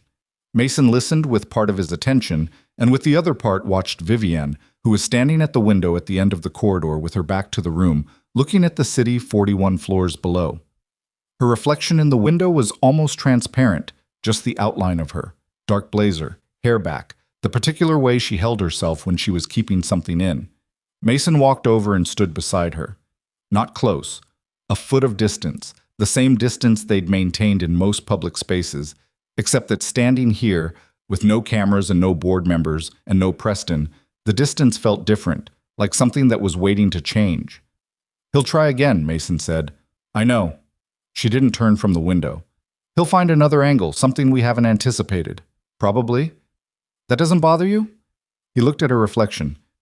It bothers me less than it did 6 weeks ago. Vivienne was quiet for a moment. Below them the city moved, small from this height, cars and people, and the specific January gray of a Chicago afternoon that was preparing to become evening. What you said in there, she said. I know. It wasn't part of the strategy. No. Was it true? He looked at her actual profile rather than the reflection. The controlled lines of her face, the single point where her jaw was set slightly too hard, which was the tell for the version of a question she was actually afraid to ask. Every word, he said. Vivienne breathed out very slowly. It wasn't relief exactly. It was the sound of something that had been braced against an impact that came differently than expected. She still didn't look at him. Her eyes stayed on the city, but her right hand, at her side, moved about 2 inches toward where his left hand was. Not touching. 2 inches of distance, which was not an accident and not nothing. Mason didn't move either. They stood there while the attorney finished his notes behind them and the corridor emptied and the afternoon light went gray at the edges and became early evening, and neither of them said anything else, and neither of them moved, and the 2 inches of distance between their hands stayed exactly what it was. An acknowledgement of something that was coming but hadn't arrived yet, present in the space between them, the same way the teacups had been present, the same way the kitchen at 7 in the morning had been present, real before either of them had agreed to call it real. They didn't talk about the corridor on the way home. Not in the elevator, not in the car, not when they got back to the house. And Vivienne went directly to the 3rd floor and Mason went to pick up Piper from her after-school program. It was the specific silence of 2 people who had arrived at the edge of something and were not yet ready to look directly at it. The 2 inches of distance at the window had said what it said. That was enough for one day. Piper had made a painting at school. She carried it flat with both hands the way Mason had taught her when she wanted to protect something wet. and she narrated its contents the entire walk to the car. A house, purple door, 3 people standing outside, and what appeared to be a son in the upper left corner wearing an expression. Piper had given the son eyebrows. Decisive ones. "Who are the 3 people?" Mason asked, settling her into her car seat. "Us," Piper said, as though this required no elaboration. "Which one is which?" She pointed, left to right. "You, me, Vivienne." She held the painting up and examined it critically. "Vivienne's taller in real life, but I ran out of room." Mason looked at the painting for a moment. 3 figures in front of a house with a purple door, rendered in the specific way of a 5-year-old who was painting what she understood the world to be rather than what it looked like. His throat did something he didn't have a name for. "It's good, Bug," he said. "I know," Piper said. "I'm going to give it to Vivienne." "Yeah?" "It's her house," Piper said reasonably. "She should have a picture of it." Vivienne was in the kitchen when they got back, which was unusual for 6 in the evening. She was normally still on the 3rd floor at this hour, finishing calls or going through documents. She was standing at the counter with a cup of tea that appeared to have gone cold, looking at nothing in particular. And when Piper came through the door, she turned in the way of someone who had been thinking hard about something and was glad of the interruption. Piper walked directly to her and held up the painting. "I made this," Piper said. "It's you and me and Dad in front of the house. You're the tallest one, but I ran out of room, so you're the same as Dad." Vivienne took the painting. She held it with both hands, the way Mason had taught Piper to hold wet paintings, as though she understood instinctively that it required that kind of care. She looked at it for a long time. Not a polite glance, actual looking, the same attention she'd given it that first morning when Piper had introduced her to Gerald. "The door is purple," Vivienne said. "Purple is the best color," Piper said. "The door isn't purple." "It should be," Piper said firmly. "I made it what it should be." Something moved across Vivienne's face. Not quite a smile, and not quite something more than that, somewhere in between. A look that Mason had started recognizing as what happened when Piper said something that landed in a place Vivienne hadn't expected. "Thank you," Vivienne said. She said it simply, without the professional coding she put on most things, and that simplicity was its own kind of tell. "I'm going to put it in my office." "On the wall," Piper specified. "Not in a drawer." "On the wall," Vivienne agreed. Piper nodded, satisfied, and went to find Gerald, who had been left in the sitting room that morning and needed a full report on the day's events.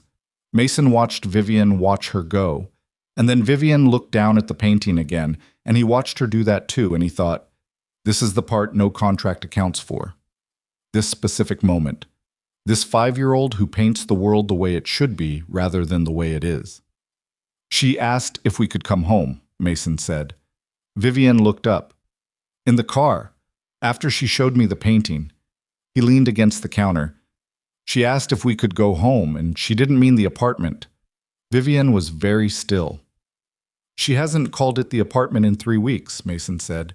"She calls it the old place. This is home." The kitchen was quiet. Outside, the light was the particular gold of late afternoon in February, when the sun came under the cloud cover and made the snow look almost warm. It was one of those accidental, beautiful moments that Chicago produced occasionally between its brutalities, the kind that surprised you because you'd stopped expecting them. "Mason." Vivienne set the painting down on the counter, carefully, face up. "I need to ask you something." "Okay." "In the boardroom today. What you said." She kept her eyes on the painting. "I need to know if that was strategy. A calculated move because you read the room and decided it was the best available option." She paused. "I need to know that because I can work with strategy. I understand strategy. What I don't know how to work with is the alternative." He looked at her profile, the set of her jaw, the slight tension in her shoulders that she never fully released. "I thought about how to answer this in a way that was true without becoming something she couldn't receive yet." "It was both," he said. "I read the room and I knew the legal presentation wasn't going to be enough. That part was strategy. But the things I said," he stopped for a second, "I didn't manufacture those. I said what was there because it was there. The room happened to need it." "Those are 2 different things," she said. "They are." She finally looked at him. Her eyes were direct the way they always were, that quality of full presence she had that could be uncomfortable if you weren't ready for it. 14 months, she said. I know. That's what remains. Under contract. I know that too. It's what we agreed to. She said it like she was laying out terms, except her voice had something in it that terms didn't usually have. Something effortful underneath the evenness, like it was costing something to sound like this was straightforward. An 18-month arrangement with defined parameters and a clean exit. Vivienne. He said her name the way she said his, direct, no extra syllables. Are you reminding me or are you reminding yourself? She held his gaze. She didn't answer. Mason pushed off from the counter and walked to the window. He looked out at the backyard. Snow, the bare structure of the garden Vivienne had told him was extraordinary in June, the fence at the property line. His own reflection in the glass, faint, overlaid on all of it. I made an agreement, he said. I take those seriously. You made it too, and I know you take them seriously. He turned back around. But I also said something true today in front of 12 people. And the true thing is that I don't want to leave this house in 14 months. I don't want Piper to leave it, and I don't want... He stopped. Started again. I don't want whatever has been happening in this kitchen at 7 in the morning to stop happening because a calendar date arrives. Vivienne looked at him. Something in her face was doing the work of staying composed, and he could see it doing that work, which was different from her actually being composed. I don't know how to do this, she said. Do what? This. She gestured between them, a short, frustrated motion, un-Vivienne in its lack of precision. I know how to run a company. I know how to negotiate and manage and lead and make decisions under pressure. I know how to be alone in a way that functions. I do not know... She stopped. My father taught me that needing people was a liability, that attachment was what other people used against you. I learned it very well because he was very good at teaching it. She looked down. And then a 5-year-old started explaining fish books to me every morning, and I apparently forgot the lesson. Mason was quiet for a moment. He let the words settle instead of rushing at them. I'm not asking you to know how, he said finally. I'm not asking you to have a plan for it or a structure or defined parameters. I'm just asking whether you want to try. He paused. That's all. Just whether you want to. The kitchen held them both in silence that wasn't uncomfortable. It was the kind of silence that had enough in it to be its own thing. Not empty, not waiting to be filled, just present. Vivienne walked to the window and stood beside him. Not quite touching. The same 2 inches from the courthouse corridor, the same unresolved distance that was also not nothing. She looked at the backyard, at the snow and the bare garden and the fence. In June, she said quietly, the garden has peonies, pink ones, along the back fence. My mother planted them. She paused. I've thought about whether Piper would like them. Mason looked at her profile. I think she would try to pick all of them, he said. I know. Something in Vivienne's voice was different, smaller, realer, the version of her that appeared in the kitchen at 7 and listened to fish stories and measured garlic wrong. I was going to let her. He reached over and took her hand. Not a handshake. Not the staged touch of a charity gala. Just his hand around hers, both of them still looking at the backyard, the snow, the garden that would be peonies in 4 months. Her hand was cold. She didn't pull it away. After a moment, her fingers closed around his, and they stood like that in the kitchen window while the late afternoon light changed and Piper's voice drifted in from the sitting room, explaining to Gerald, in great detail, the events of the school day. Preston's second move came 8 days later, and it was quieter than the first, which made it more dangerous. Mason found out from Darnell, who had a contact at a financial news desk, someone who made a habit of knowing who was talking to whom in Chicago's corporate circles. The information arrived as a text at 10 in the morning while Mason was between client calls. Heard Preston Ashford's been having private dinners with Kellner Group, the real estate people. Might want to know what that's about. Mason knew what it was about before he'd finished reading it. He went to Vivienne's office at Ashford Crown that afternoon. He had standing to come and go from the building now, a practical arrangement from early in the marriage that had become unremarkable, and told her what Darnell had passed along. Vivienne listened without interrupting. When he finished, she swiveled her chair to face the window, which was her version of needing a moment. Kellner Group is a commercial real estate investment firm, she said. They specialize in converting hospitality properties to mixed-use developments. A pause. They've approached us twice in the last 4 years about acquiring portions of our domestic portfolio. My father refused both times. I refused the third time after he died. Preston is telling them the answer might change, Mason said. Yes. She turned back around. He lost the board vote, but he hasn't given up the long game. If he can demonstrate to the right investors that there's an alternative path to unlocking Ashford Crown's real estate value, one that doesn't require controlling the company through inheritance but through market pressure, he creates leverage without needing the board. How long would that take? Months? Maybe longer. But the moment word gets out that Kellner is circling, it affects stock sentiment. Board members get nervous. Employees hear things. She said it practically, laying out the mechanism, but underneath the professional assessment was something else. The same thing he'd heard when she talked about 9,000 employees and the people who'd been with the company 15 years. He doesn't need to win. He needs to make holding the company feel unstable enough that people start looking for the exit. Can you get ahead of it? I can if I move first. She was already thinking through it. He could see it happening in real time, the shift into operational mode. I need to talk to the 4 anchor board members today. Get them to put a unified statement together before anything appears in the press. And I need our communications team to prepare something for employees by end of week. She reached for her phone and stopped. Mason. Yeah. Thank you for the information. And for... She paused, which was unusual for her in professional mode. Coming here to tell me in person. He looked at her. She was in full CEO mode. Blazer, hair pulled back, the version of herself that had been running this company for 6 years. And underneath it, just barely visible if you knew what to look for, was the version from the kitchen window. The 2 versions of her had been the same person the whole time. He was still getting used to seeing both at once. That's what you do, he said, when something matters. She looked at him for a moment with that complete, unsettling attention. Then she picked up her phone and started making calls. The following 2 weeks moved fast in the way that weeks do when they're filled with things that require full attention. Vivienne moved on Kellner publicly, not aggressively, but with the precision of someone cutting off an angle before it became a position.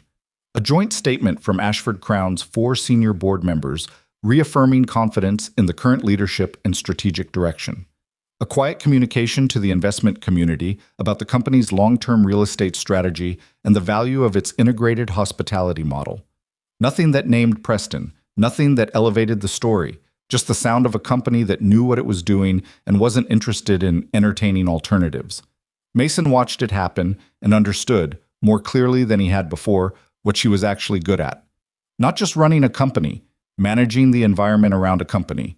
Reading the pressure before it became a crisis, moving early, quietly, without drama. He told her this one evening, not as a compliment exactly, but as an observation, the way he made observations about the things he found genuinely interesting. She'd looked at him with the slightly off-balance expression she got when something landed in a way she hadn't arranged for. My father taught me that too, she said. That part I kept. She said it simply, without the weight that the other lessons from her father carried. It was the first time he'd heard her refer to him without that residual tension underneath. He didn't point it out, he just registered it.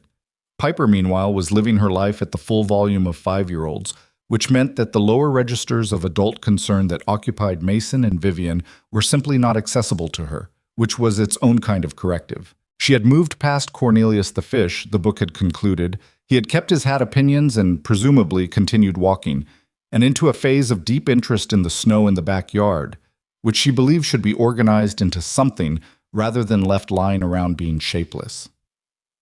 On a Saturday in mid-February, Piper informed Vivienne at breakfast that they needed to build something in the snow and that she required assistance because her arms were too short for the ambitious scale she had in mind. Mason had a client call at 10. He said so. Piper accepted this information and turned her full attention to Vivienne. I don't know how to build things in snow, Vivienne said. I'll teach you, Piper said. You're 5. I know how, though.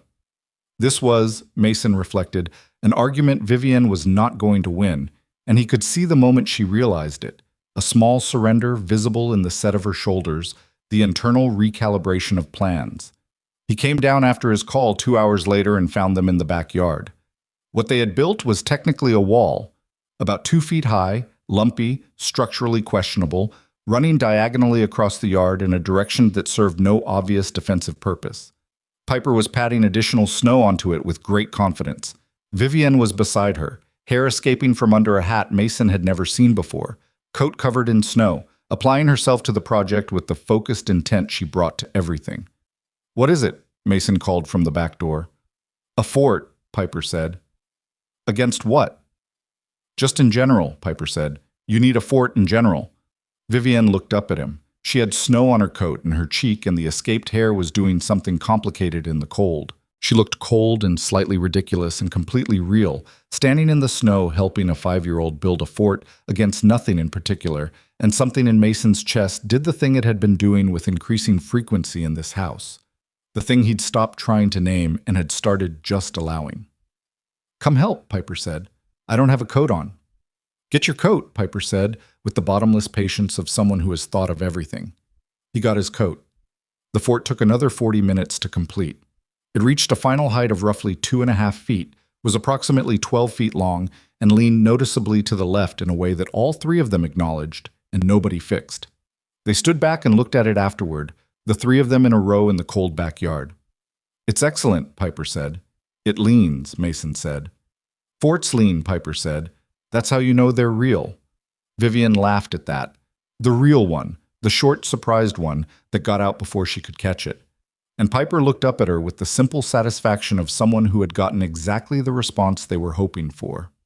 The estate was finalized on a Thursday in early March. Mason didn't find out until that evening, when he came upstairs at 7 and found Vivienne in the kitchen, standing at the counter, coat still on, like she'd walked in from the office and stopped at that point and hadn't quite continued from there. A glass of water in her hand that she hadn't drunk. "It's done," she said. "The estate?" "Finalized today. I'm the controlling owner of Ashford Crown Hotels." She said it without the triumphant register he might have expected. Not flat, just different from triumph. Quieter, like a door closing on a long hallway. Preston's legal team was notified this afternoon. His challenge is formally ended. "That's good," Mason said. "Yes." She set the glass down. It's why we did this. Originally." She looked at him steadily. "The purpose of the arrangement has been fulfilled." He understood what she was doing. She was laying out the terrain the way she always did before a difficult conversation. Not to be clinical about it, but because clarity was how she protected both of them from pretending something ambiguous was simple. "I know," he said. 14 months remain on the contract. "Vivienne." "I just want to be clear about what the situation is," she said, and the effort in her voice was visible now, in a way it often wasn't. "Legally, professionally, the objective has been achieved. You held up your end of the arrangement. What you did in that boardroom, what you did with Margaret, how you handled all of it." She stopped.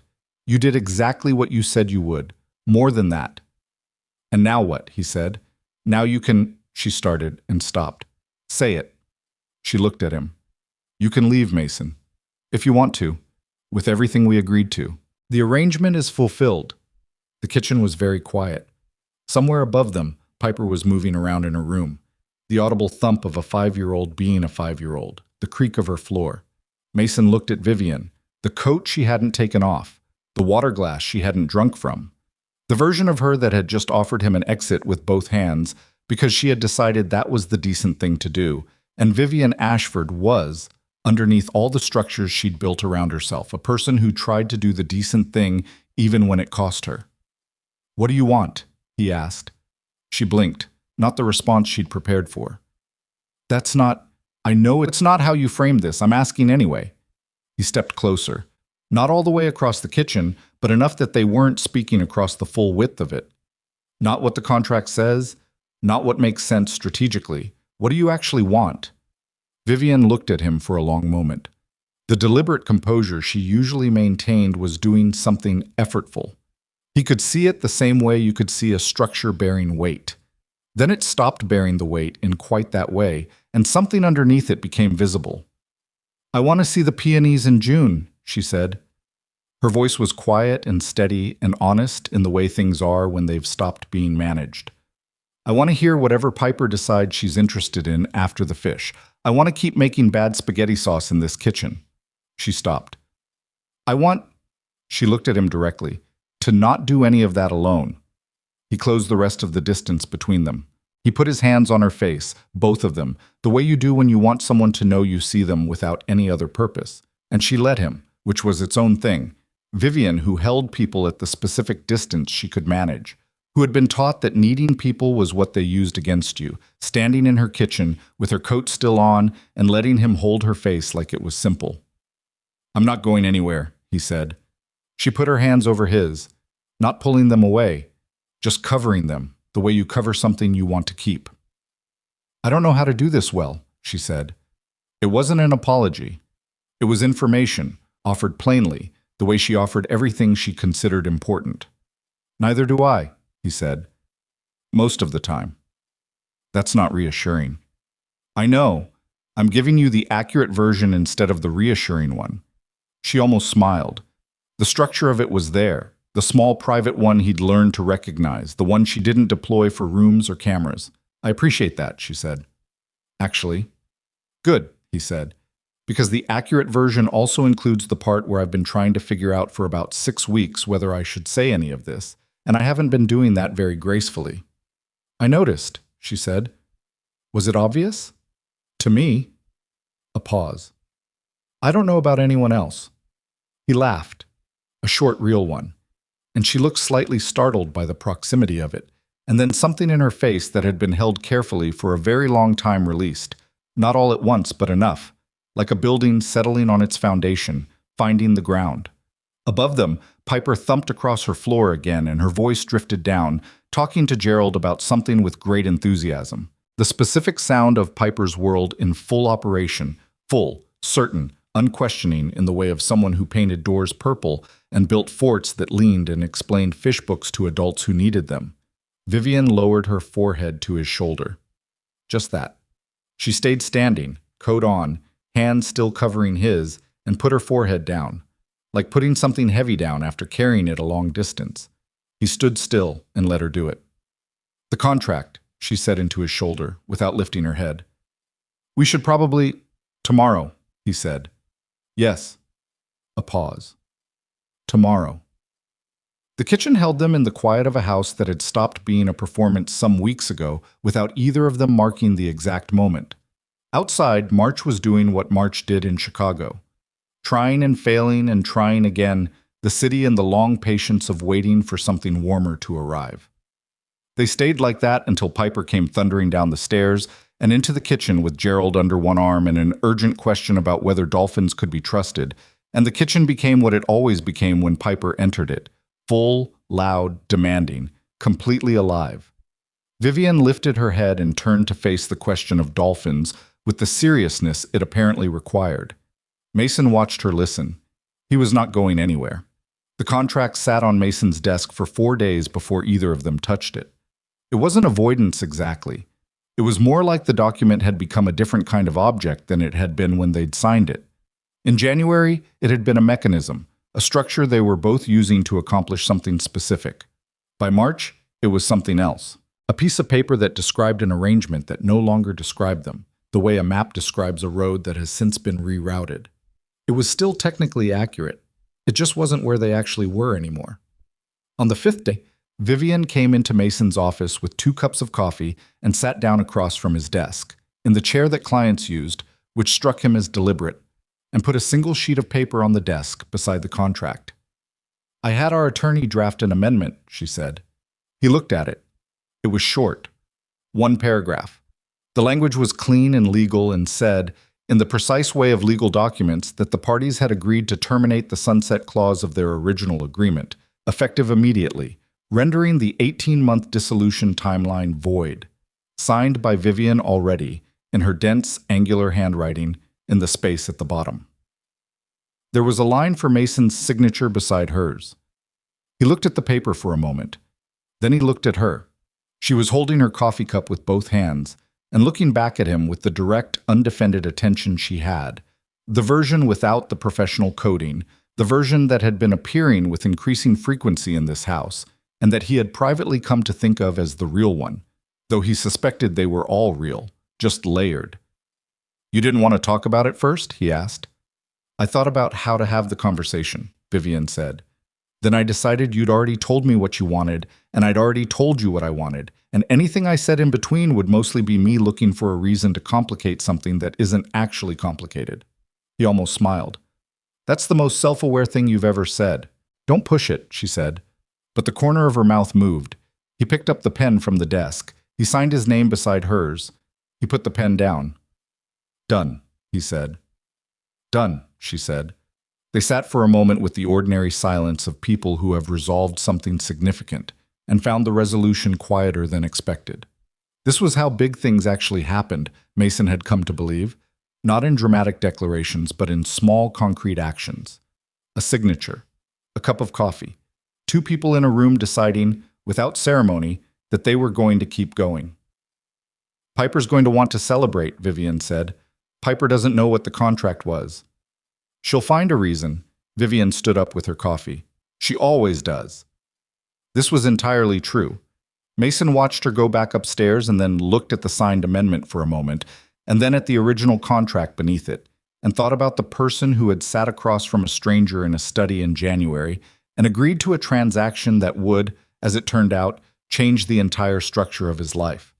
He didn't regret that person's decision, but he didn't entirely recognize him either. That was how change worked. You didn't feel it while it was happening. You only saw it by looking back at where you'd been standing before. March became April with the reluctant slowness of Chicago Springs, which didn't so much arrive as gradually stop being winter. The snow went in stages, retreating from the yard, then from the garden beds along the fence, then from the stubborn strip of shadow along the north side of the house that always held out longest. The ground came back gray and matted, and then, by mid-April, uncertain green. Life in the house normalized in the way that lives do when they stop being arranged and start being lived. Not without friction. There was plenty of friction. Mason was particular about how the kitchen was organized, and Vivienne had her own system that conflicted with his in 3 specific categories. Vivienne worked late more often than was good for her, and Mason said so, and she disagreed, and neither of them backed down, and they found an imperfect middle arrangement that required renegotiation roughly twice a week. Vivienne had difficulty doing nothing. On weekends, when Mason and Piper settled into the particular low-energy rhythm of people who had been busy all week and needed 2 days of not being busy, Vivienne would appear in the kitchen already dressed and with the focused energy of someone who had been up for 2 hours planning something, and Mason had learned to hand her a task, something real, something with a result, because that was how she rested. Not through stillness, but through directed effort. He didn't try to change this. He just worked with it.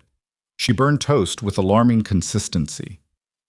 Mason had checked the toaster 3 times and found nothing wrong with it, which meant the problem was that she put things in and walked away and forgot they existed once they were out of her sightline. He started putting a timer on the counter whenever she was making breakfast. She used it without comment. This was the kind of accommodation that didn't need to be named. Piper, for her part, was conducting her life with the full confidence of someone who had found the arrangement she'd been looking for and had no intention of revisiting the question. She had moved through dolphins, they could be trusted, she had determined mostly, and into a period of deep interest in how buildings were made, which had emerged from a school project and expanded to fill considerable conversational space at the kitchen table. Vivienne, who had a working knowledge of construction and architecture from 20 years of managing hospitality properties, had become Piper's primary resource on this topic. Mason would sometimes listen to them across the kitchen table, Piper asking questions about load-bearing walls and concrete and how bridges stayed up, Vivienne answering with the specific patience she deployed for things she actually knew, and then Piper redirecting the information into its implications for fort construction, which remained an ongoing project in the backyard. Could the fort have a roof? Piper had asked one morning. Structurally, yes, Vivienne said. You'd need crossbeams. What are crossbeams? Pieces that go across the top and hold the weight. Could we make them from sticks? From the yard? Vivienne considered this with genuine assessment. Possibly, if we found ones thick enough. We'd need to test the load. Piper had stared at her with the expression she got when an adult produced exactly the right answer. You know how to build things, she said. I know some things about it. Dad doesn't know about crossbeams. I know about crossbeams, Mason said from behind his coffee. You didn't know about them this morning when I asked, Piper said. I knew about them. I just didn't think of them. Piper looked at Vivienne with the diplomatic expression of someone choosing not to openly disagree. We should build it on Saturday, she told Vivienne. You can be in charge of the crossbeams. I'll prepare, Vivienne said, with entirely straight face. Mason drank his coffee and did not say anything about the fact that Vivienne was now preparing for Saturday crossbeam construction with the 5-year-old who had decided she was the structural expert.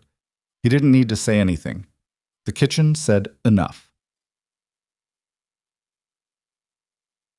Preston made one final attempt in April. It wasn't a legal challenge this time. He'd exhausted that avenue. It was a journalist, a business press writer who had clearly been fed a detailed background briefing about the marriage's origins, and who reached out to Ashford Crown's communications department asking for comment on a story about what she described as questions surrounding the legitimacy of the succession process. Vivienne told Mason about it over dinner. Not urgently. She'd handled it already, or had it in hand the communications team prepared, her attorney briefed. She told him because it was relevant, and because they had reached the point where relevant things were shared without assessing whether they needed to be. She has some of the original structure of the arrangement, Vivienne said. Not the full contract, but enough to write something that would put the question back in circulation. What happens if she publishes? The story runs. It generates coverage for a news cycle, maybe 2. The board already voted. A news story doesn't reopen that. The estate is finalized. She picked up her fork. Professionally, it's manageable. Personally, she paused. Personally what? She looked at him. She's going to ask about Piper. Whether Piper was part of the arrangement, how she factors into it. Mason set down his fork. She won't get access to Piper, Vivienne said quickly. That's already been directed to legal. But the question will be in print, and Piper is 5. And at some point she'll be old enough to read things, Mason said. Yes. He thought about this. About the painting on Vivienne's office wall with the purple door and the 3 figures. About a little girl who had moved into this house with her elephant and her certainty and her complete lack of interest in the complicated adult structures surrounding her, and who had simply done what Piper did, made room for what was in front of her, accepted it, incorporated it into her understanding of the world without demanding a category for it. What do you want to tell her? Mason asked. When she's old enough. Vivienne was quiet for a moment. The truth, she said, that it started as something practical, that her father and I made a decision based on what was available and what was needed, and that what happened after that was real. She said it plainly, without the defensive scaffolding she sometimes built around the parts of the story she was uncertain about.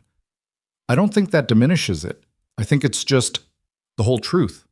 All of it. Mason nodded slowly. That's a good answer. It's the only answer that holds up, Vivienne said. Simplified versions don't hold up. She'll ask good questions. She already asks good questions.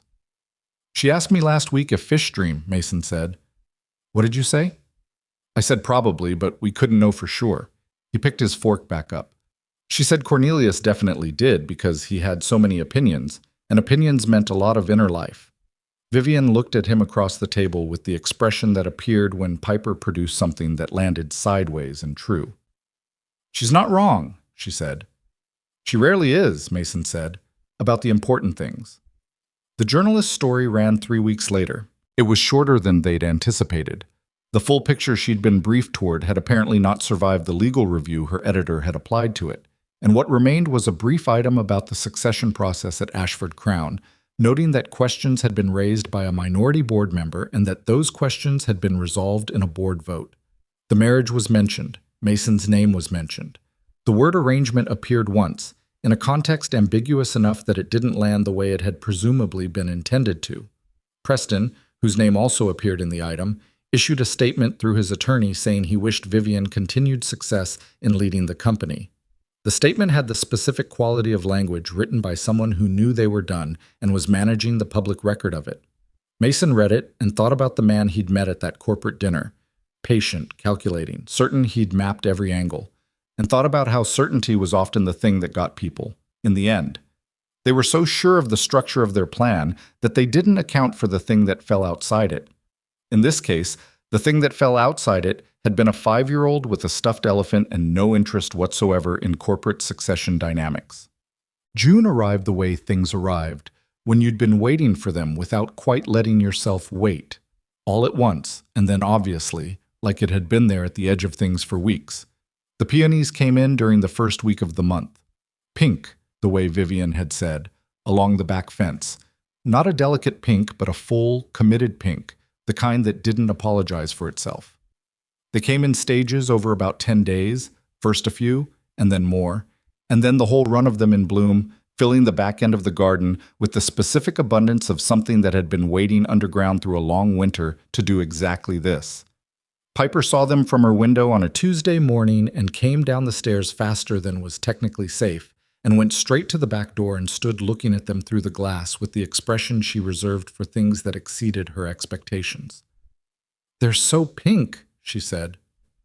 "Yes," Vivienne said, from the kitchen table where she was reading something on her tablet, not pretending she hadn't already been watching Piper's reaction from her peripheral vision. "Can I go see them?" "You can. Don't pick them yet. Let them open fully first." "When will that be?" "End of the week, probably."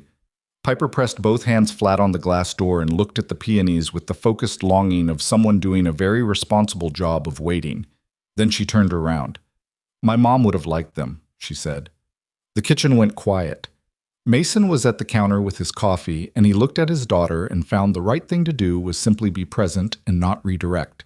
Piper talked about her mother occasionally, and in the specific, undramatic way of a child who had grown up with an absence rather than a loss. She didn't have the grief that came from having and losing, just the shape of a space that had always been that shape. "What makes you think so?" Mason asked. "Because they're very extra," Piper said. "Mom liked things that were very extra. That's what you said." "That's true," Mason said. He had said that once when Piper had asked why her mother had worn sparkly shoes to the grocery store in a photograph Piper had found. He hadn't known Piper had filed it. Piper turned back to the peonies. "I think you would have liked her," she told the peonies conversationally. Whether she was talking to them or to someone else through them, Mason couldn't entirely tell. Then she turned around fully and looked at Vivienne. Not at Mason, at Vivienne specifically, with the direct gaze she used when she was making an assessment. "You're not my mom," Piper said. "No," Vivienne said carefully. "I'm not. But you're kind of like—" Piper frowned, working out the language for something she hadn't needed language for before. "You're here, in the morning, and you remember things." "Yes," Vivienne said. Her voice was steady. Mason could hear the effort of it being steady. Piper nodded once, the way she nodded when a conclusion had been reached. "That's good," she said. "I like that you're here." And then, with the effortless gear shift of a 5-year-old who had said the thing that needed saying and was ready to move on, she said, "Can we have pancakes? I want the blueberry ones." "I can make the blueberry ones," Vivienne said. "Don't burn them," Piper said, and went to get Gerald from the sitting room. Mason looked at Vivienne across the kitchen. She was looking at the back door, at the peonies beyond it, and her eyes were doing something that she was not going to let become anything more than what it was. He recognized this, the specific effort of someone who had not cried in front of other people for a very long time and was not going to start now, and also the specific cost of that effort. He crossed the kitchen and stood beside her the way he'd stood beside her at various windows in this house over the past months. Not in front of her, not at a demonstrative distance, just beside her, where they had worked things out. He didn't say anything. She didn't need him to say anything. After a moment, she reached sideways and took his hand and held it the way she'd held it in the kitchen in March. Not delicate, not tentative, the firm grip of someone who had decided and was not revising the decision. Then she let go and went to get the pancake ingredients out of the cabinet because Piper was going to be back in 45 seconds with Gerald and a full account of what Gerald thought about blueberries. She was right. It was 40 seconds. The end of the story, if it had one, was not a single moment. This was something Mason thought about sometimes, in the way he thought about things that mattered. Not obsessively, just returning to them occasionally, the way you return to a place you found interesting to see if it's still interesting from a different angle. He had expected, at some level, that the resolution would be legible, that there would be a point at which it was clear that the arrangement had become something else, a moment he could locate with precision. But it didn't work that way. It had been accruing for months, in small, unannounced increments. The kitchen at 7, the teacups, the gala where he'd talked about Gerald and Vivienne had talked about bare librarian logic, and Patricia Hennessy had laughed, the fort that leaned, the brownies with extra chocolate, the window in the 41st floor corridor where 2 inches of distance had said more than either of them was ready to say aloud. By the time he could name it, it had already been true for a long time. This was what nobody told you about the biggest changes in your life. They didn't announce themselves. They happened in increments too small to track, and you only recognized them by noticing how different you were from the person you'd been before and trying to account for the distance. Mason Reed, in January, had been a man carrying everything alone. Not badly. He'd been doing it competently, even well. He was disciplined and capable, and he loved his daughter without limit, and he'd built a life that worked. But there was a specific weight to carrying everything alone that you couldn't fully feel until you set some of it down. And the setting down was only possible when someone else made it possible by being, reliably and without drama, there. He had not expected Vivienne Ashford to be that person. He had expected her to be an arrangement, a controlled situation with defined parameters and an exit date. He had expected to come out the other side of 18 months more financially secure and otherwise unchanged. Instead, he had come out the other side of 6 months with a daughter who painted purple doors and a wife who burned toast and prepared for crossbeam construction and held his hand in the kitchen without needing a reason to, and a house that had stopped feeling like someone else's house and started feeling like the specific place where his life was. He thought about this on a Saturday afternoon in June, sitting on the back step with a cup of coffee, watching Vivienne and Piper in the garden. The peonies were fully open now along the back fence, doing exactly what Vivienne had said they would. Piper had been permitted to pick 3 of them, one for her room, one for Gerald's corner of the room, and one for the kitchen table, which Piper had decided was the heart of the house and therefore required flowers. She had conducted the selection with great ceremony, consulting Vivienne on each choice, and Vivienne had weighed in with the seriousness the decision apparently required. Now they were at the far end of the garden, Piper showing Vivienne something in the dirt near the fence. A bug, probably, or something she'd found and decided was interesting. Vivienne was crouching down to look. Her hair was down and she had dirt on her knee from where she'd knelt, and she was looking at whatever Piper was showing her with the focused attention she brought to everything, including quarterly earnings and fishbook continuity and the load-bearing capacity of backyard forts. Mason watched them. He thought about what Vivienne had said at Margaret Winslow's house, when she'd told the truth about the brownies and what they meant. He thought about what she'd said in March, when she'd handed him the amendment to the contract, and they'd signed it without ceremony, and that had been that. He thought about Piper in the car after the board meeting, carrying her painting flat with both hands, painting the house the way it should be.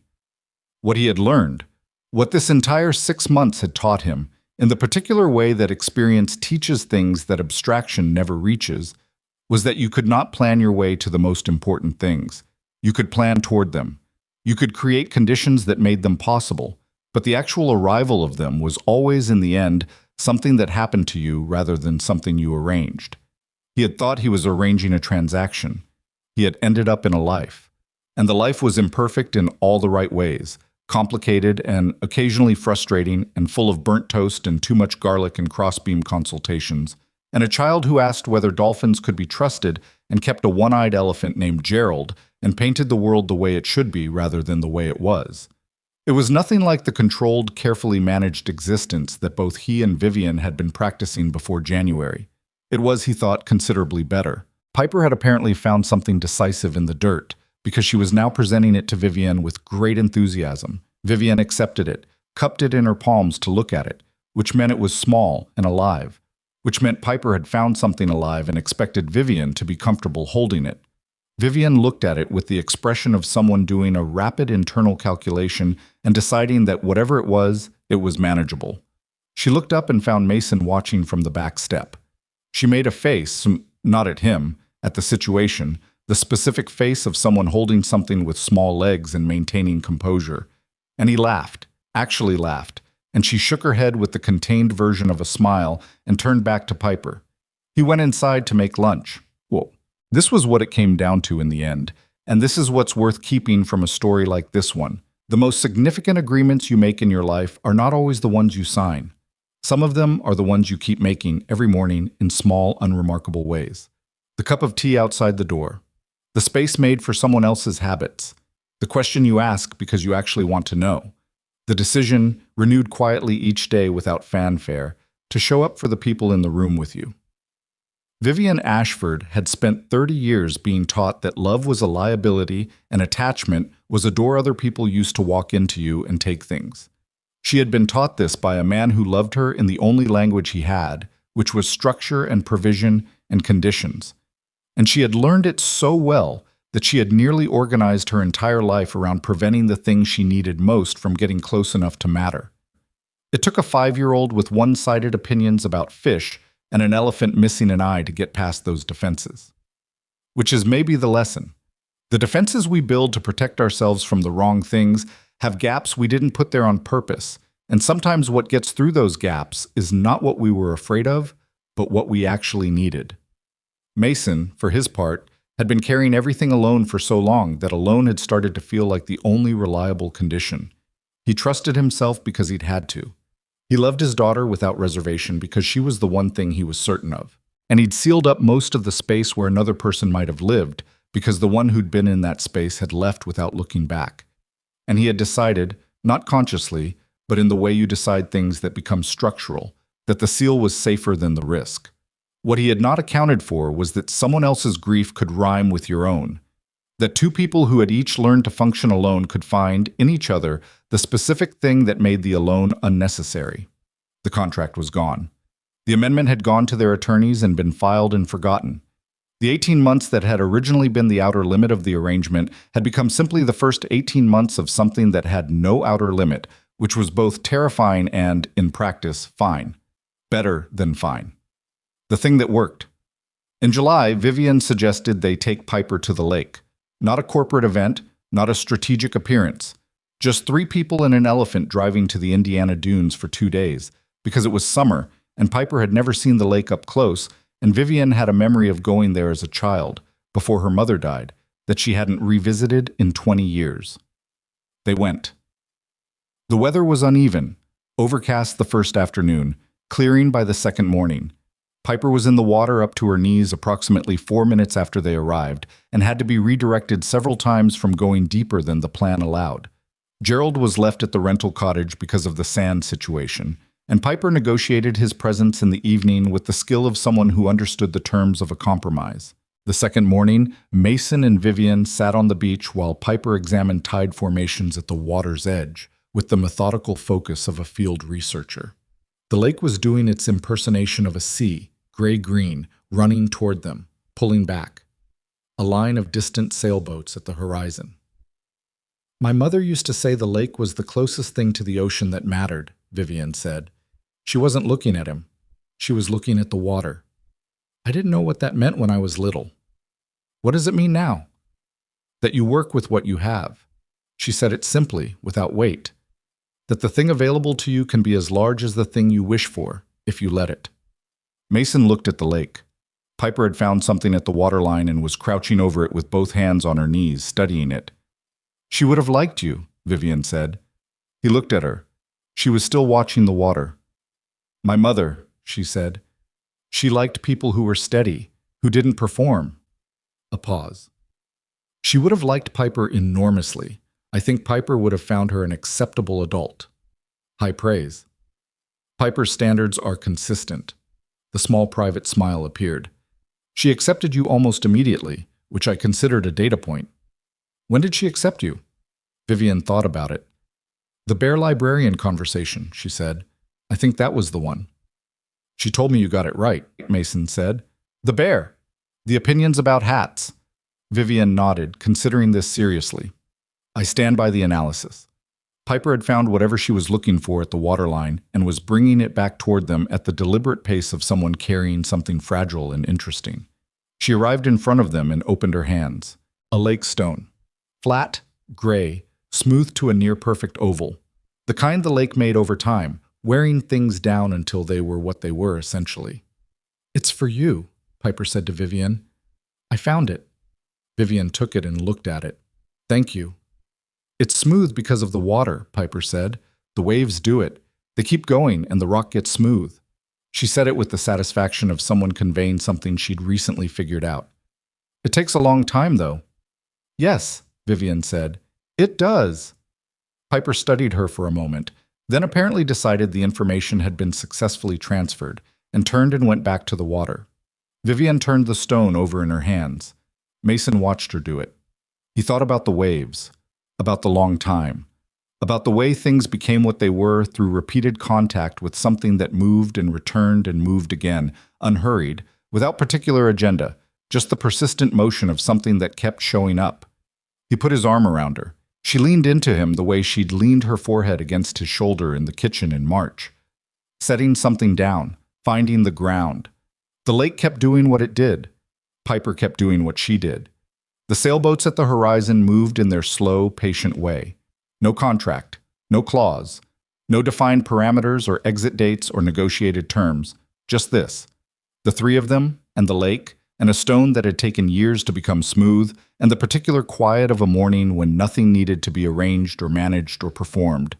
When it was possible, finally, to simply be in the life you had found your way to, imperfect and uncontrolled and entirely yours. Mason had once been a man who made decisions based on what he could see and account for. He couldn't have accounted for this. He was glad, every morning, that he'd answered the phone.